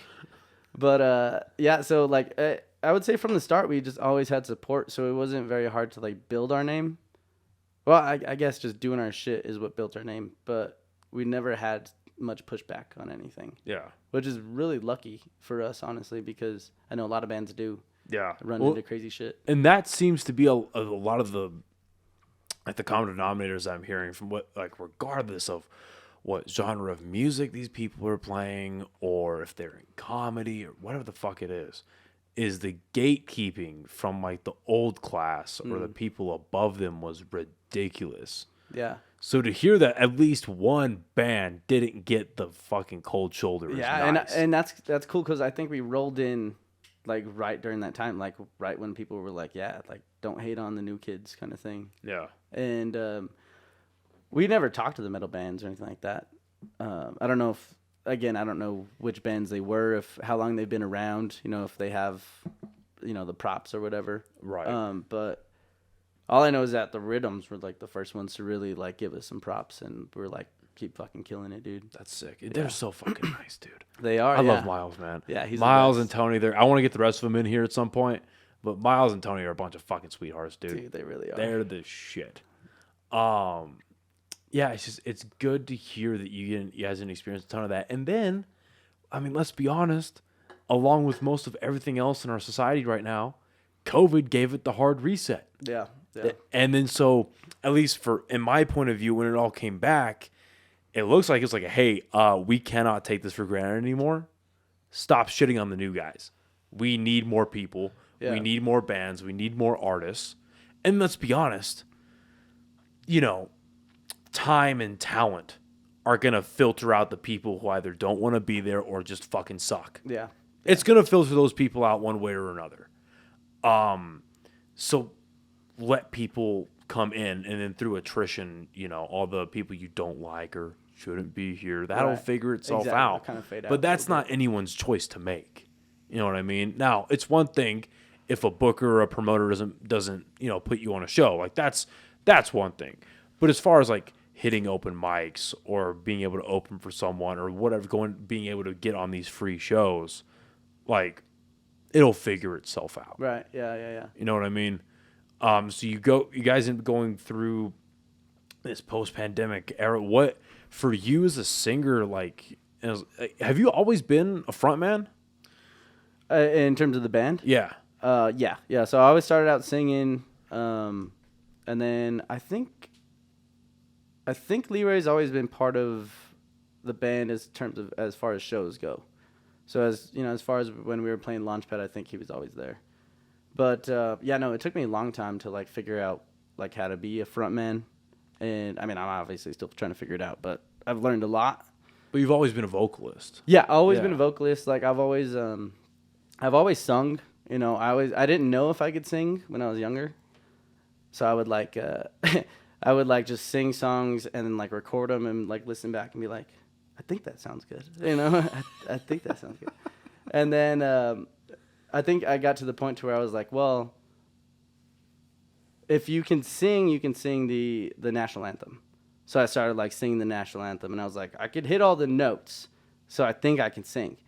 And so like I would always watch like American Idol and The Voice and stuff like that, and I would always like want to be the person like singing or whatever, but I never pictured my life like being that person. You know what I mean? It was always just like living through the TV screen. Almost. How's that changed? Now I am fucking doing it. So so it's almost like you better learn. Yeah. You know, it's like you're doing this, figure it out, or else you're not gonna make it. So Well, mentally speaking, how has that changed for you? in terms of what? Like, so, all right, let's start with COVID, right? Yeah. Things stop, come to a halt. Was there ever a time where you're like, maybe this ain't it? Maybe I should go get a real job. Maybe I should go figure my shit out. No, I think as soon as the band happened, I knew I was like, all right, I want to do this for sure. And when COVID happened, I don't think we ever planned on stopping. I mean, we played during COVID. Yeah. You know, even if COVID was still going on, we'd be playing. Yeah. We'd find a way. You know what I mean? I don't think anything's really, it's nothing's going to stop us. Yeah. So, That's fucking sick. yeah. So, have you ever had to deal with anything like the imposter syndrome? Oh, yeah. Yeah, no. Should I be here right now? Do I deserve to be here right now? Definitely. I mean, I still kind of feel like that. You know, it's like, it's just because it's not natural. I'm having to learn everything. I'm having to learn how to have this charisma. I guess learning the charisma, you know, because it comes naturally, but I have to figure out how to make it come out naturally, basically, you know, how to channel, How to show that on stage. exactly. And how to display Yeah, that. I almost have to like channel like a different person a little bit, you know, like an alter ego in a way. Yeah. You know, because I have to have more enthusiasm. I have to be more animated, more charisma, all that kind of stuff. Well, you said that we were talking at Marble Fest, and because you're finally getting back in the gym, and you said something real interesting. Who the quote you brought up about being a sex symbol? Who said that? Oh shit! Yeah. I don't know who it was. It was a rapper. I'll have to look it up, but a rapper who's in really fucking good shape. And basically, all he said was that his job is to look as good as he possibly can, and to essentially be like a sex symbol. Yeah. You know, and I was like, that's kind of cool, you know, because it's like, I mean, when people are looking at you on stage, half the time that's like what they're thinking. You know, it's like if you're provocative, if you're like enthusiastic, Nobody knows what it means, but it's provocative. Exactly. It keeps the people going. Yeah, but I mean, just learning how to become a front person has been probably the hardest thing that I've had to do, because I've always been able to sing a little bit, so learning how to fine tune that isn't too hard, but it's getting out of my comfort zone, out of my shell, because I'm bad at public speaking. I'm like not good in front of people that much. I would never have fucking guessed that. Yeah, no, fucking terrible, dude. I like couldn't do shit in high school. Like when we'd have to give a presentation, I'd be like shaking and shit. Yeah. My voice would be really shaky. And I might be a little bit better now that I have a little bit more experience. But I mean, I'm not talking up there. I'm like singing. It's like You're displaying. exactly. Right. It's almost like I'm just with my boys up there. You know, and I'm not like, not that I'm ignoring the crowd, but it's just easier to play when it's like I'm in tune with my guys, you know? Well, that's how it should be too, right? You should just be having like. Obviously, you're putting on a show. There's people that have come to see you, but at the end of the day, if you're not having a good time, nobody else will. Yeah. And you don't ignore the crowd at all. No, yeah. You do a very you do a very good job. Yeah. Both you and Leroy do. Is that like a? I know I've asked you this before, but like, is that a conscious thing? You two playing off of each other, or is that something that you're building in the moment? Because I feel like there's again, I've never been in a band, and I'm never going to be in a band. Yeah. Like, I just don't. That is not the part of me, Yeah. right? But I would imagine that there are elements of what makes a truly great band that only get carved out and formed on stage. Yeah. I mean, we've definitely gotten a lot of chemistry for sure. But I would say just like being like us as a group gives me like confidence to do what I do. You know what I mean? Like, I don't think I could do that if I didn't have all them behind me. You know, having Leroy there next to me, whether, you know, if he's like saying shit in between songs and stuff like that, and, you know, hyping the crowd up while I'm like belting out some shit. You know, having two dope ass fucking guitar players, a big bass player, and then fucking Nick holding it down back there. You know, it's easy to be confident with that group. You know what I mean? And confidence is what it's all about. You know, and I've had to learn that pretty hard. You know, confidence. Without confidence, you can't do anything. What are you doing to mentally like psych yourself up before the show? Do you find yourself having to do that, or are you just like at this point, it's like, all right, we're gonna get up there, I'm just gonna fucking do it? Yeah, I mean, I have a little bit of a pre-show ritual. Like, I'll go to the gym before and like try to get my head right a little bit. And then as far as like having energy and getting my mind right, I think I have to have a few drinks. I've done a few sober shows, and it's just hard to like really tune in and like really give it my all, you know. So just a couple beers, you know, loosen me up and get in like the right headspace. Yeah. But weed, can't fucking do weed. Nope, can't do that before a show. I'll just be like looking down at my shoes, just singing to the crowd. Your sex is on fire, man. Saying some corny ass jokes. How's the gym treating you, dude? I'm glad you're getting after it. Yeah, it's fun. I mean, I was telling you, I had to like switch up the way I was thinking about it, because before, you know, I was going to my friend and we were lifting heavy and, you know, trying to, not PRs, but like just lifting heavy. Yeah.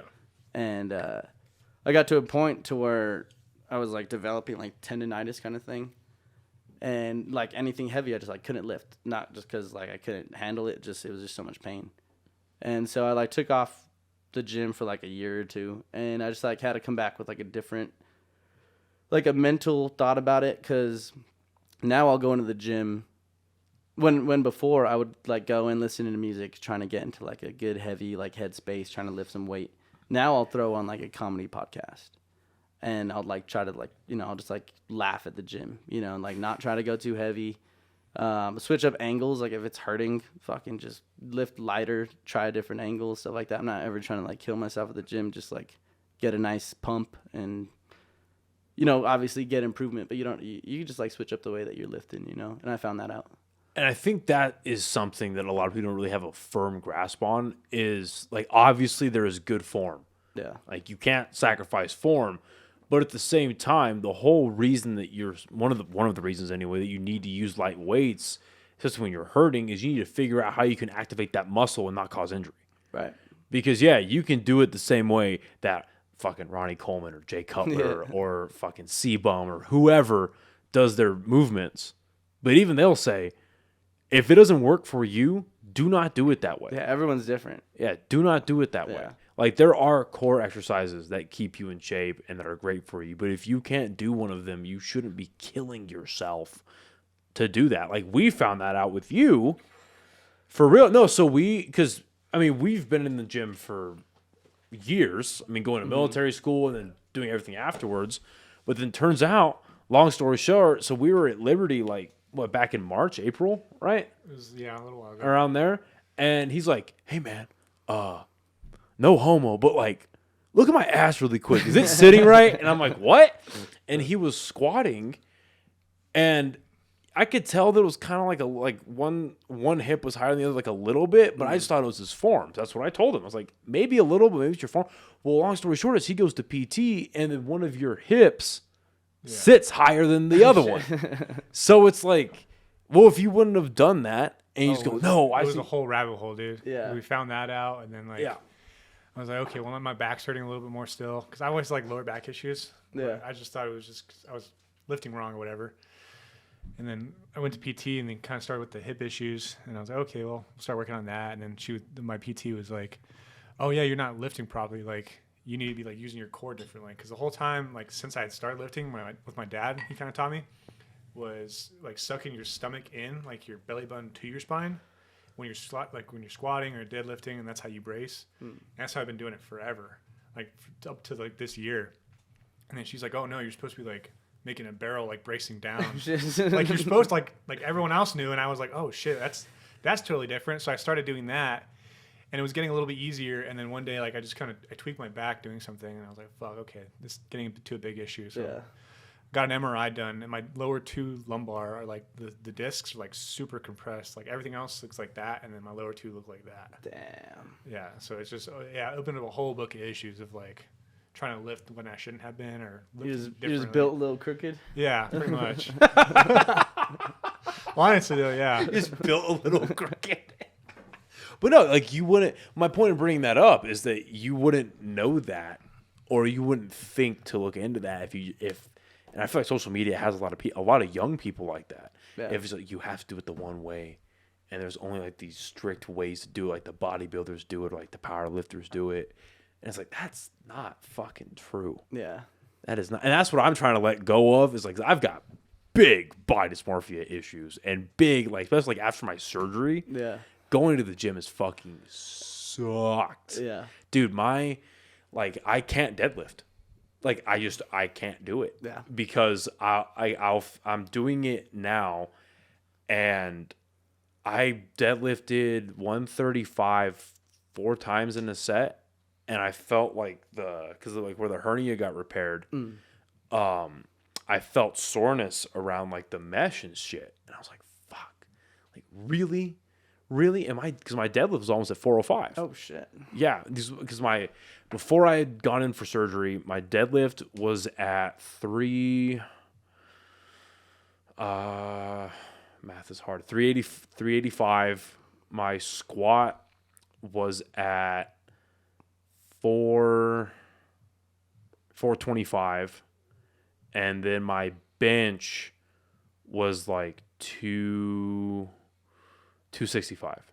My bench has always been kind of weak, but I had decent numbers for myself. And so going into surgery and getting the fucking mesh repaired, and then I'd asked them like the pre-op, I was like, when can I deadlift again? When can I squat? And they're like, oh yeah, like 6 to 8 weeks after a post-op, you should be back to strength. And you gotta take it easy, but going up to that. But 10 weeks, you'll be back to your numbers won't be up, obviously, because you would have stopped lifting weights. But like you can push yourself. I was like, okay, sounds good, awesome. They finished operating on me, and I remember one of the nurses that was with me post-op. As I'm still like laying in the bed, she's the one that took like the breathing tube out of me and all that stuff, and I'm all fucked up on fentanyl, and I'm just out of my mind.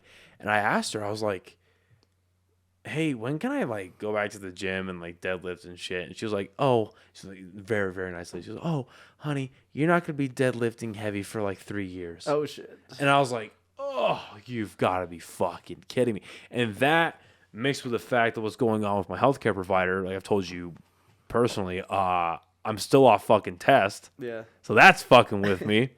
But the reason I bring all this up is just trying to be okay again with how I'm performing in the gym, how I'm like now, like I went and trained last night, and the way I'm training now is like I pick 4 exercises. My 2 in the middle are supersets. Mm-hmm. I'm doing 4 sets of each exercise, and I'm just pyramiding it down. I might do cardio at the end, and I just call it a day. No more fucking hour-long heavy sessions with like 30 minutes to 40 minutes of cardio and all this nonsense. Like I just can't do that anymore. Yeah. So I remember like one of our friends in high school, Dom. Remember when we would go to the gym and he would have issues with his forearm? Yeah. And he just like wouldn't curl. Because I wonder if that's the same thing that you're bringing up. Are you able to curl properly? Because you're saying like it's a press. Oh, So okay. any kind of press that I do. So how do you find yourself training now? Like, let's say you want to do chest. Like, how are you training now? Real quick, could I take a pre-break? Yeah. I gotta fucking piss. You take a piss? Okay, take a break. Okay. So training. Yeah, training. Okay. Training. How are you? Because you're saying it's like pressing movements. So can you bench at all? Yeah, no. So I can do I'll do dumbbell presses. Well, like barbell. I don't try barbell much. Okay. I just kind of stick to dumbbell. I'll do 55, 65 dumbbell, at the max, and for 10 or something like that. Yeah. But I won't go past that just because at that point, then I can feel it. So anytime I feel the pain, it's all right, time to not do that. Time to chill out. But Smart. But when it first happened, it was I couldn't even do 35s, pressing. It was hurting even then. And so it took a little bit to I don't know if it had if the tendon had to forget the pain a little bit or forget that memory kind of thing a little bit, but I'm able to press a little bit more now. How are you feeling when you do any type of tricep extension movement? Better. Yeah. It used to hurt, but same kind of thing.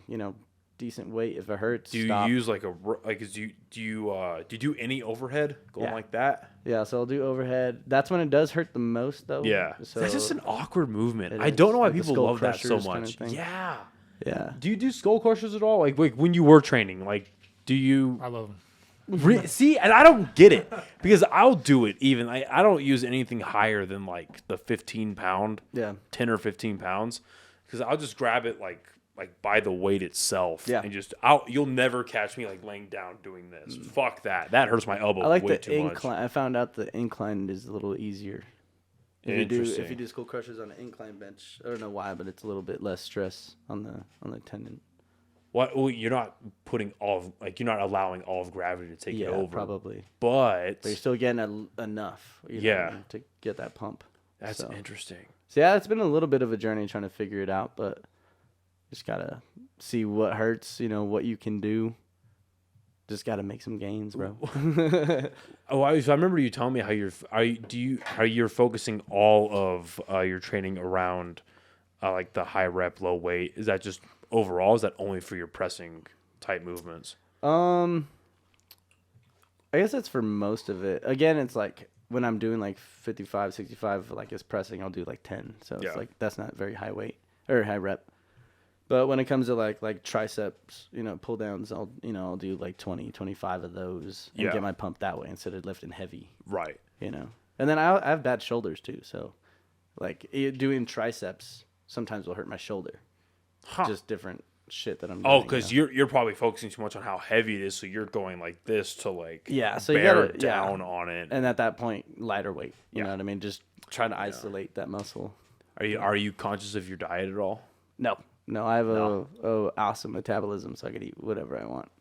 Do you take vitamins? No. Take vitamins, dude. I'm serious. So I'll show you before you get out of here. What really helped, and it's crazy because I notice it with my joint pain. I don't know how to fucking pronounce it because it's a mixture pill that I take, but I buy it at Costco because I have real bad joint issues in my knees. And taking this after 3 weeks, is once a day. After 3 weeks, I noticed the difference. But if I don't take it for 3 or 4 days, I notice the fucking pain. Yeah. I think getting on a good vitamin regimen could really help your fucking joint issues. Just a fucking multivitamin, fish oil, the crazy shit I can't pronounce. Yeah. What really helps my recovery, and I haven't done it in a long time because I'm fucking lazy, is taking it's called ZMAs. It's the zinc and magnesium. Dude, some of the best sleep I've ever fucking had. And the recovery is I don't even if I know that I've had a great workout and normally I wake up sore, I don't wake up sore. Maybe 70% of that soreness or that tightness is gone. And I suck about stretching. Oh yeah. I am fucking terrible about stretching. And I know that's all you do now is fucking stretch because of your issues. But yeah, dude, I think a lot of that supplementation could help you. Yeah. And I mean, you know me by now. I'll always encourage my friends to go get their blood work done. Yeah. See if they're deficient in any sort of hormones, and I don't know, maybe go take the extracurricular route. Yeah. That's always fun. So how's it been with you getting a little taste of the performing life? Like with stand up and shit, Yeah. dude.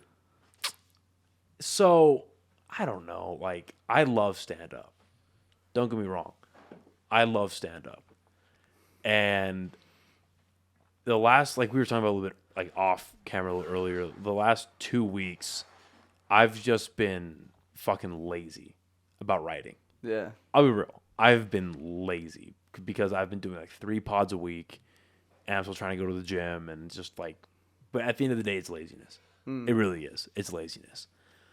But even that first open mic that I did, I bombed fucking hard. Yeah. But the joke that I made, the one black guy laughed at it, so I was happy about that because I made a joke about basically it was, you know, the Little Mermaid got rebooted and was made black. Right. Not gonna do that shit to Tarzan, right? Yeah. And there's a black guy in the back, and he's like, "True, that's very true." And I was like, "All right, I'll take it. I'll take that." Everyone should laugh at that joke. Yeah. Why is everyone not laughing at that joke? I appreciate that. But and then the first show that I did that you went to, I feel like that went okay. Yeah. Like that was fine, especially for like a real first go at stand up comedy. Yeah. Right. The second show I did, it was You bombed that one? well, like it was weird because like it was like even watching the footage, it was like this, right? And like because I opened that show, well I made a bad choice. I made a very poor decision, and I opened that show because we had a stand-up comic, we had a comic drop out. So then the host, A-Marie, she did like 15, 18 minutes, I think, like starting out.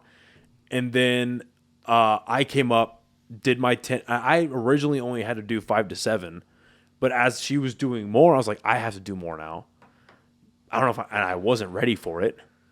But I was like, fuck. Yeah. You know? So I ended up doing like 10 or 11 minutes.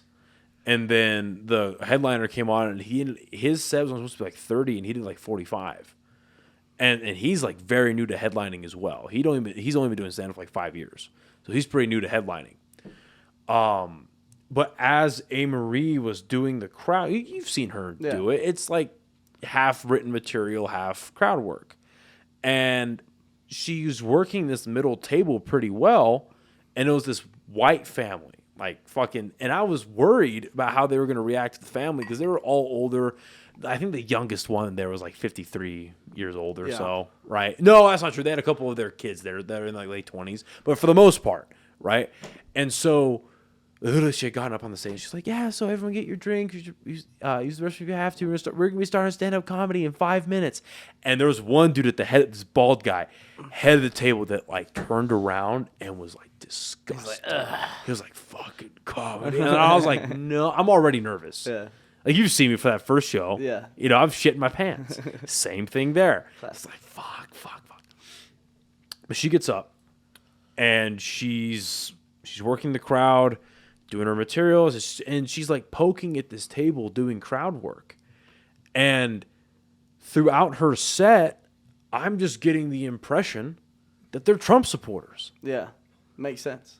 I just got like they all said like the one guy's from Arkansas, the other ones are from deep part of the South, and they're like the one guy she'd been working on that was like the leader of the table, had to be like the father of the family or some shit, right? Like he was saying how like, yeah, I'm from Arkansas, and he had spent like over a decade in the military, and then he had spent the rest of his working life doing blue collar work. Like he'd done like roofing and like electrician work and all this blue collar shit, like hard hand, like man work, right? So I'm like, okay, Trump supporter, right? So I'm thinking to myself, I'm looking through all my notes, and I'm like, okay, I have a Trump bit that I'm not confident in, but maybe if I stick the landing, it'll be okay. So, and then she had done this she had said a remark about this younger kid at their table who had a mustache, and something about Top Gun. Yeah. And it works. Okay, so I'm going to feed off of that, like in the first show where I fed off of something Black Mike had said, and then it worked well, and then, okay, fine. It's cheap, but I'm new. Fuck off. I'm going to use it, right? Yeah. So I go in, and I made a comment, because back then, at that show, I only had my mustache. Like, I had a little bit of stubble, right? But the mustache was there, so I made a joke about, like, Top Gun and how it changed my life or some shit like that. Something retarded. And I got a laugh out of it. Like, the room laughed at it. It's like, okay, this could be okay. And my joke about Trump was fucking stupid. Like, it was about how, like, aliens are real, and Trump's been telling us about it because of Space Force, and because one of the opening lines I had was, and I thought this was a layup line because of the venue. Yeah. It's a military venue. And I thought this was a layup. And I was like, does anybody miss Trump? And it was like 3 people in the room. And I was like, and I should have just moved on. But I didn't. And I went through this whole bit about how, like, Trump created Space Force to fight the aliens. And it was fucking retarded. It was retarded as shit. And so this is where it got weird for me, though, is because when I say it went like this, because the rest of my bit was about Lizzo. And the way I started it, I was like, yeah, I was nervous about doing the show. I didn't know what I was going to write about. And then Lizzo decided to betray her own people, didn't she? Yeah. And, like, a surprising amount of people, like, chuckled at it. And I was like, oh, shit. And so I was like, yeah, Lizzo decided to betray her own people, didn't she? And I was like, look, I was like, does anybody like Lizzo? And the crowd, like, played along with it. And we raised our hand, and I was like, why? I asked the lady in the middle, and I was like, why? Like, why do you like Lizzo? She said, oh, well, I like her music and the image she portrays. And this is like, she was semi-attractive, like 35, 38-year-old, black-haired, slim lady. And as she's saying this, dude, I am not making this up. As she's saying this, I'm like looking around the room. There are 2 women sitting to my left. One of them is a Lizzo fan. Is a Lizzo fan. Okay, and she is like giving me the Homelander, like laser eyes, wanting to fucking kill me, right? And as she said that she's like, I was like, okay, you know what? That's fair. You like Lizzo, okay? And I was like, look, no one should ever be like shamed or degraded or canceled or publicly ridiculed for the way they look. I genuinely believe that nobody deserves that unless they do it to other people. And I literally said, fuck that bitch. And like 90% of the room went like, bah! Yeah.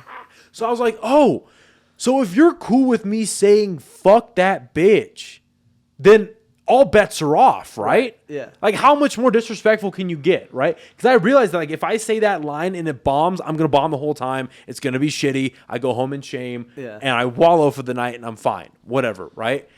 And so I was like, okay, well, if you guys are going to laugh at that, maybe most of my other stuff is going to land. And it just went like this. Yeah. I said, I got like, because there were obviously some people in the crowd that had like a really dark sense of humor like I do.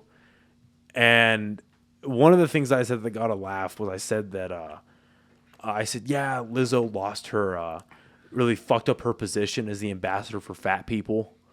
And I said that Lizzo being an advocate for fat people is like Hunter Biden being an advocate for crackheads. Yeah. And so a couple people laughed at that. And then I transitioned to some like political stuff. I made a joke about Ronald Reagan that obviously now they decided to be Republican. Yeah. I didn't like that shit. The biggest laugh was what I put on Instagram about the Bill Clinton thing. Gotcha. Well, have you heard like when me and Leroy, because sometimes we bomb. Yeah. Have you noticed that at all? Not so really. We bomb in terms of, because we play like the host, if that makes sense, because we basically like we'll talk in between songs. Yeah. So it's like, how do we relate to the audience? Do Yeah. we get a laugh? What do we say during that just like 20 seconds of like from song to song? And there's been plenty of times where, I'll say something. I don't think he's ever really done it, but just like some stupid shit that like the crowd does it just goes right over their head. Okay, but also you guys aren't living in that. You get to turn around and play a badass song, Exactly. and I'm left with my shitty joke. Exactly. We could like bomb and be like, well, that sucked. Here's a good song coming up next. I can't just like say a shitty joke and be like, okay, here's Green Day. And just play it over. Be like, all right, it's all right. But anyway, the biggest lesson I learned that night wasn't something I realized. I spoke with the headliner afterwards. Like he came over and he talked to me. And he's like, "Okay, dude, you get it, but you don't get it. And here's what you don't get." Yeah. And we had a good conversation. And he was like, "Dude, you have funny material. It's your delivery." He goes, "You need to figure out your voice, and you need to really you need to get." And he's like, "You just need to get out in front of a mic more, and you need to get out and just practice and really perform and figure out how to deliver your material properly." Yeah. And I understand what he was really saying. What he was really saying is what I've known for pretty much my entire life, or at least for the last, I'm 26, so for the last 14 to 15 years, is that I'm an asshole. But I want to be a funny asshole.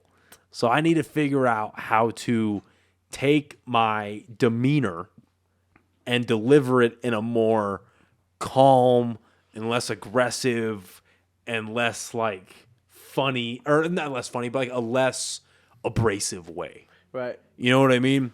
And that's what I need to figure out. And I want to go hit an open mic at some point this week and next week. I know I need to do it at least once or twice a week. Mm-hmm. But it's finding the time to do it is fucking tough. Yeah, between all the podcasts. Between all the podcasting and then I don't know who the fuck is scheduling these open mics, but there's an open, a couple of the open mics don't start until 5 or 6.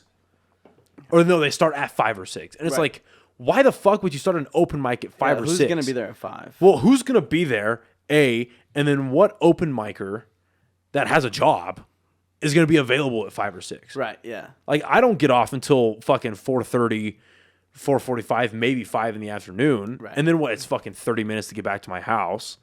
And I'm not going to come straight from my work to an open mic. I'm just not going to fucking do it. Yeah, you got to get ready a little bit. Oh, I'm not going to show up in a polo and slacks. You know what I mean? I'm just not going to be that guy.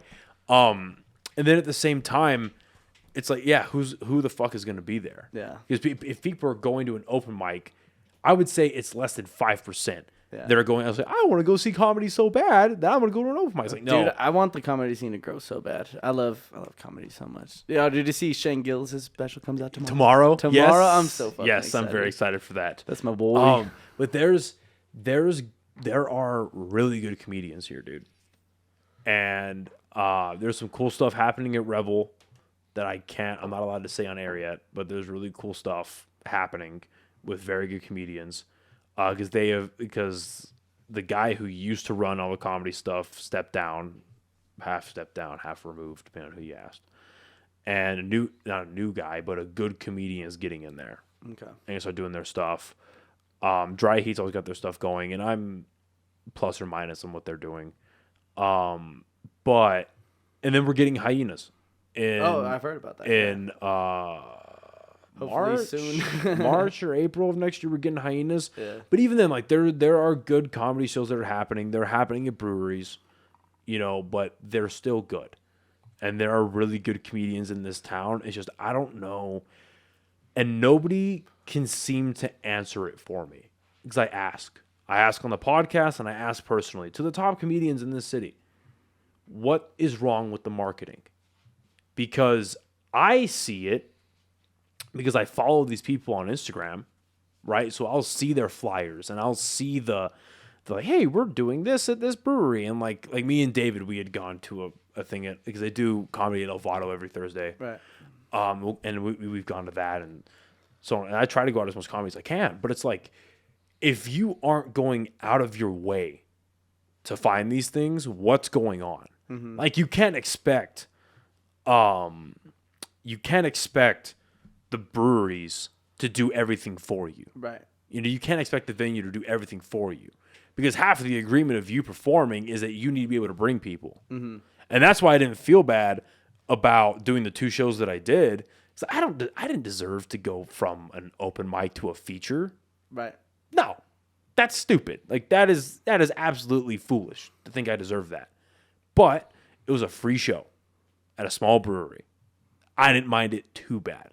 I still didn't think I deserved to be on that anything, especially that first show, being sandwiched in between Black Mike and Steph. No, like you could tell the deficit in skill and ability and like, you know what I mean? Yeah, Black Mike was fucking hilarious. Yeah. Yeah. They're both hilarious. Like they're fucking killers. But I don't know what the issue is. Like, cause you mentioned before that you guys always had the support. What type of marketing do you guys do? What type of like outreach or like what type of networking or just word of mouth do you guys get out about the band?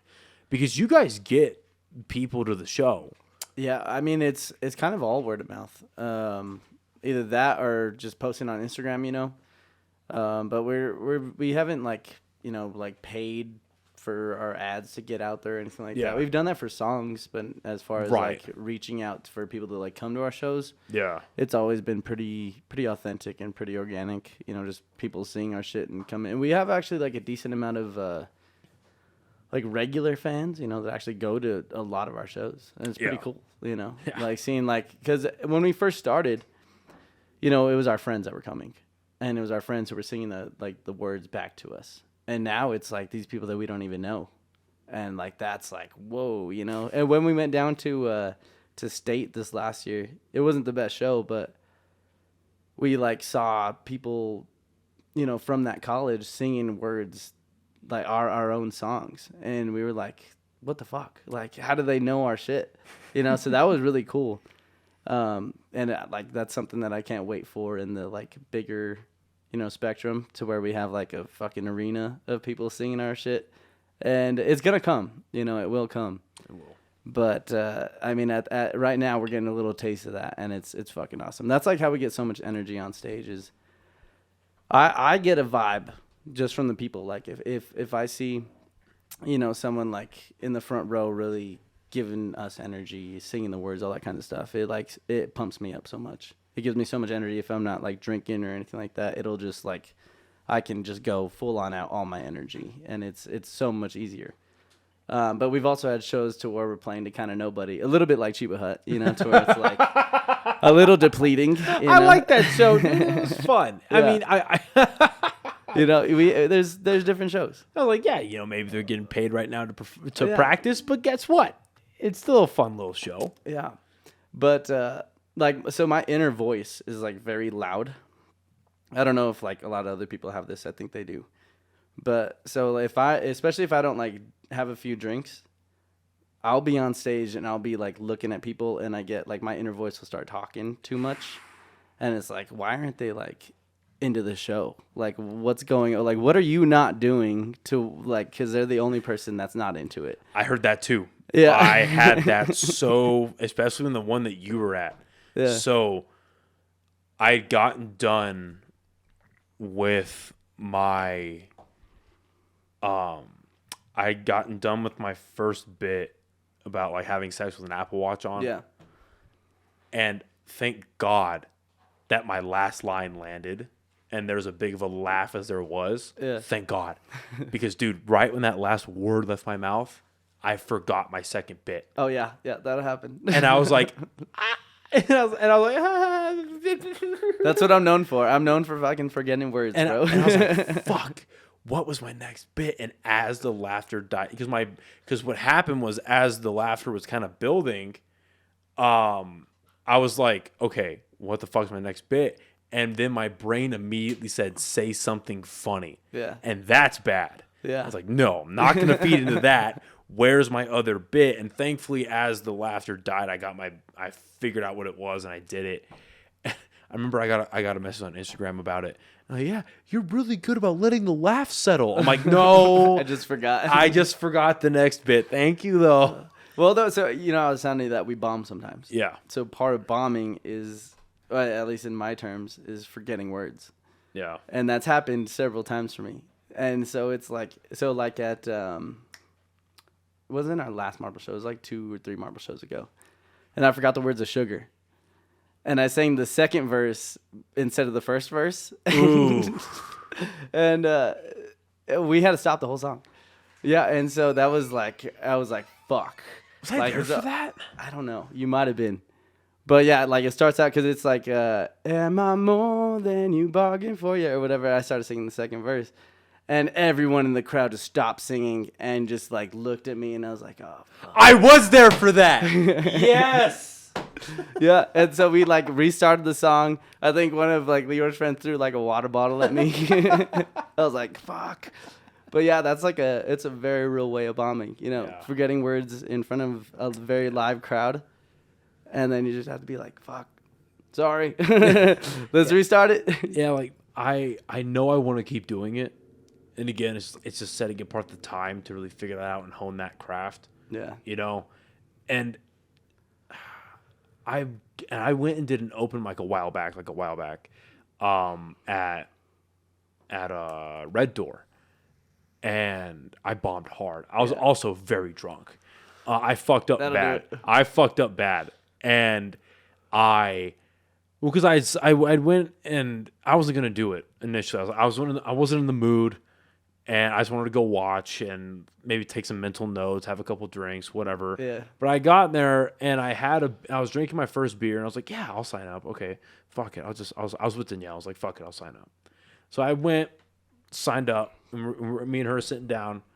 Well, I underestimated how long it was going to take to get to me. Yeah. Because one beer turned into 3 beers and 2 whiskeys.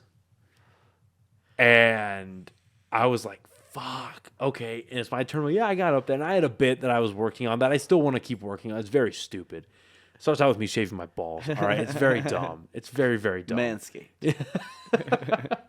But I went up there, I tried doing that, and I fucked that up, and I went to my Apple Watch thing, and I butchered that. Oh, fuck. I butchered it. I basically, because I don't think it's a bad bit. Like, there's some fat that needs to get shaved off of it, but I don't think it's that bad of a bit. I landed well that night, so fuck it. I do want to use it again. I just want to like really trim it down to like, because it lasted like 2.5 minutes. That's a 30-second bit. Right. You know what I mean? That's like a 30, 45-second bit. So, but I started doing that, and if that bit was a human being, I nailed it to the ground and just stabbed it. And I butchered it, and I cut it to pieces, and it was horrible. It was bad. And I remember just bombing, and I sat back down, and I was like, well, I'm sober now, and that was bad. Now I learned that I cannot be drunk and fucking do stand-up. And did you just live with it for like the next couple of days? Oh, You're like, yeah. oh, no. Oh, yeah. Well, then it also helps, though. It helped a lot that everyone else that went up bombed, too. Nice. You know, like, it was just a shit show. Yeah. Shit show. Sucks for the audience, but... Well, no, but nobody was there. Oh, okay. It was the audience were the open micers. Oh, gotcha. Yeah, there was like 15, 20 people there. And of those 15, 20 people, 12 went up. Nice. You know what I mean? So it was bombing for the open micers and their +1. So, you know. Worked out. Yeah, it was fine. I don't know. I know I love doing it. Again, I need to carve out the time to go out or to write, learn how to write, and then actually like figure that out. Like, well, what is the anatomy of a joke? And like, okay, so that headliner from that second show I did, he gave me a really good piece of advice that I've been doing actually, where take one of your favorite comedians, take one of their bits and write it word for word. Watch them do the bit, and then pick out, okay, this is where the punchline is, this is where the setup is, this is where the whatever the tag is. It's a template. Yeah, make a template out of it, and then apparently there's like these 13, it's like the 13 structures of comedy or some shit, or comedic structures or some shit. Sounds so professional. Yeah. 13 comedy forms that he was telling me about. And then align it with one of those comedy forms and then further analyze, okay, how did this go here? Why was this word chosen? Why did all that, right? And then go from there. Yeah. So, I don't know, man. I'm learning that it's big. It's a bigger process than I thought it was. Dude, I just think that it's so cool that like comedians and musicians like share so much of the same like story and path. Yeah. Like the struggle, you know. I Yeah. think it's really cool.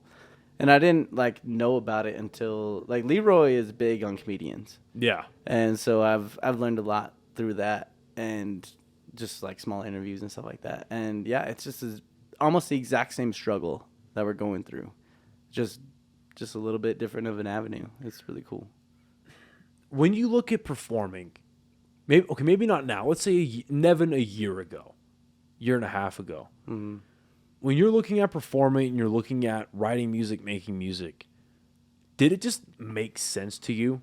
Maybe you didn't know how to do it properly. Maybe you knew that you had a lot to learn, but you looked at it and not as like, as you start like getting yourself into it, you know, you're not looking at it as like, oh, that's a scary thing. I don't know if I can do it. But you look at it as like, okay, that makes sense to me. I just got to figure out how to get there. Yeah, no, 100%. Like music's one of the only things that's like come very naturally to me. You know, it's like when I learned guitar, it was pretty simple. You know, I was able to figure it out pretty fast. And then I learned piano like super, super fast after that. And I don't actually know how to play piano. I know how to play like chords and stuff like that. Well, I saw that video of you on the rooftop, right? Yeah. On y'all's TikTok. That was pretty good, dude. Well, and that's what I'm saying. Like, I can play piano as chords I could play a song on piano. That doesn't mean that I'm playing it right. You know what I mean? I can play it to where it sounds decent. Yeah. But I'm not actually, like, I'm literally just playing, you know, A, B, C, D, whatever, like the simple shit. I'm not doing anything crazy. Yeah.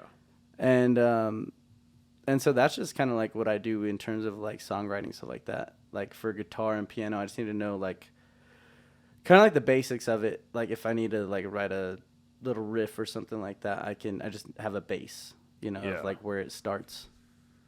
That makes sense. Yeah. But back to what I was asking, like perception. Yeah. Like you look at it and in your brain, it just registered as like, that makes sense to me. Yeah. Yeah. No.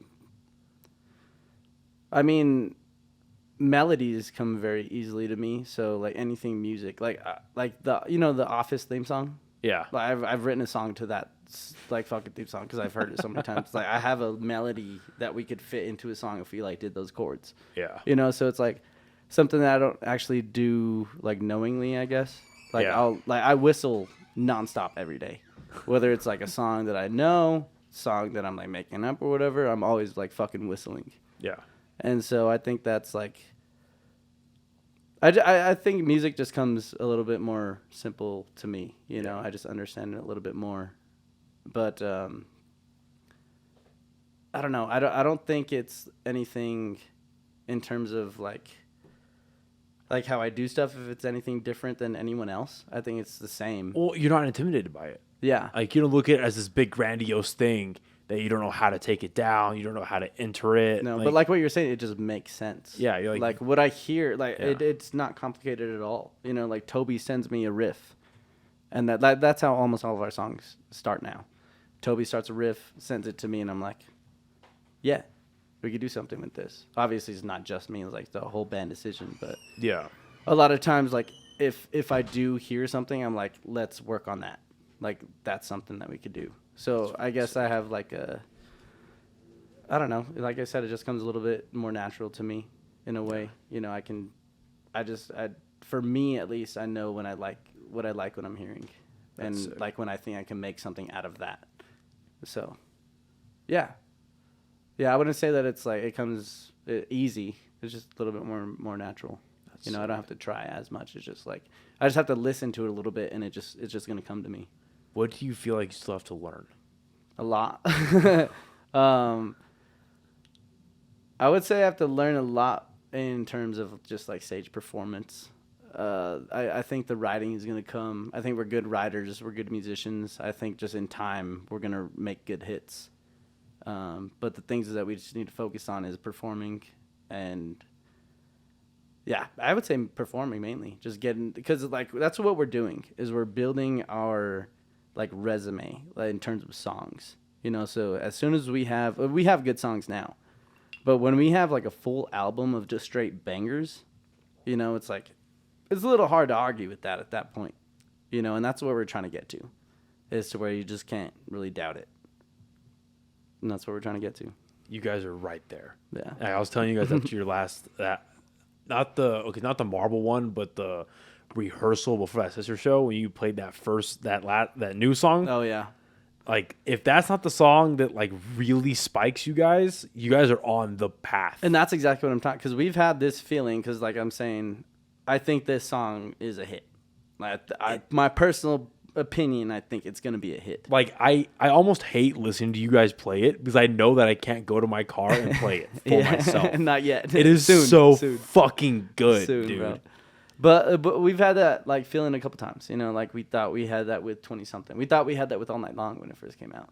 So it's like, who knows? We might not get it after this hit song that we think is a hit, but we're going to write a better song very soon. So it's like, even if this isn't the song, like it's going to be right there as soon as they do find our hit song and it's next in the queue. You know what I mean?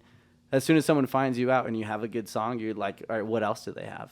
Yeah. You know, and if you can go to their library or playlist, whatever, and be like, oh, they have like 8 killer fucking songs. You know, that's how bands are made. You know, and it's really hard to do it just off of one song. So we have to have the ammo, you know, like ready to go. That's a smart way to think about it. Yeah. That's a very smart way to think about it. So if it isn't this one, it's going to be one soon for sure. Are you guys thinking of doing a music video again anytime soon? For that song? Yeah.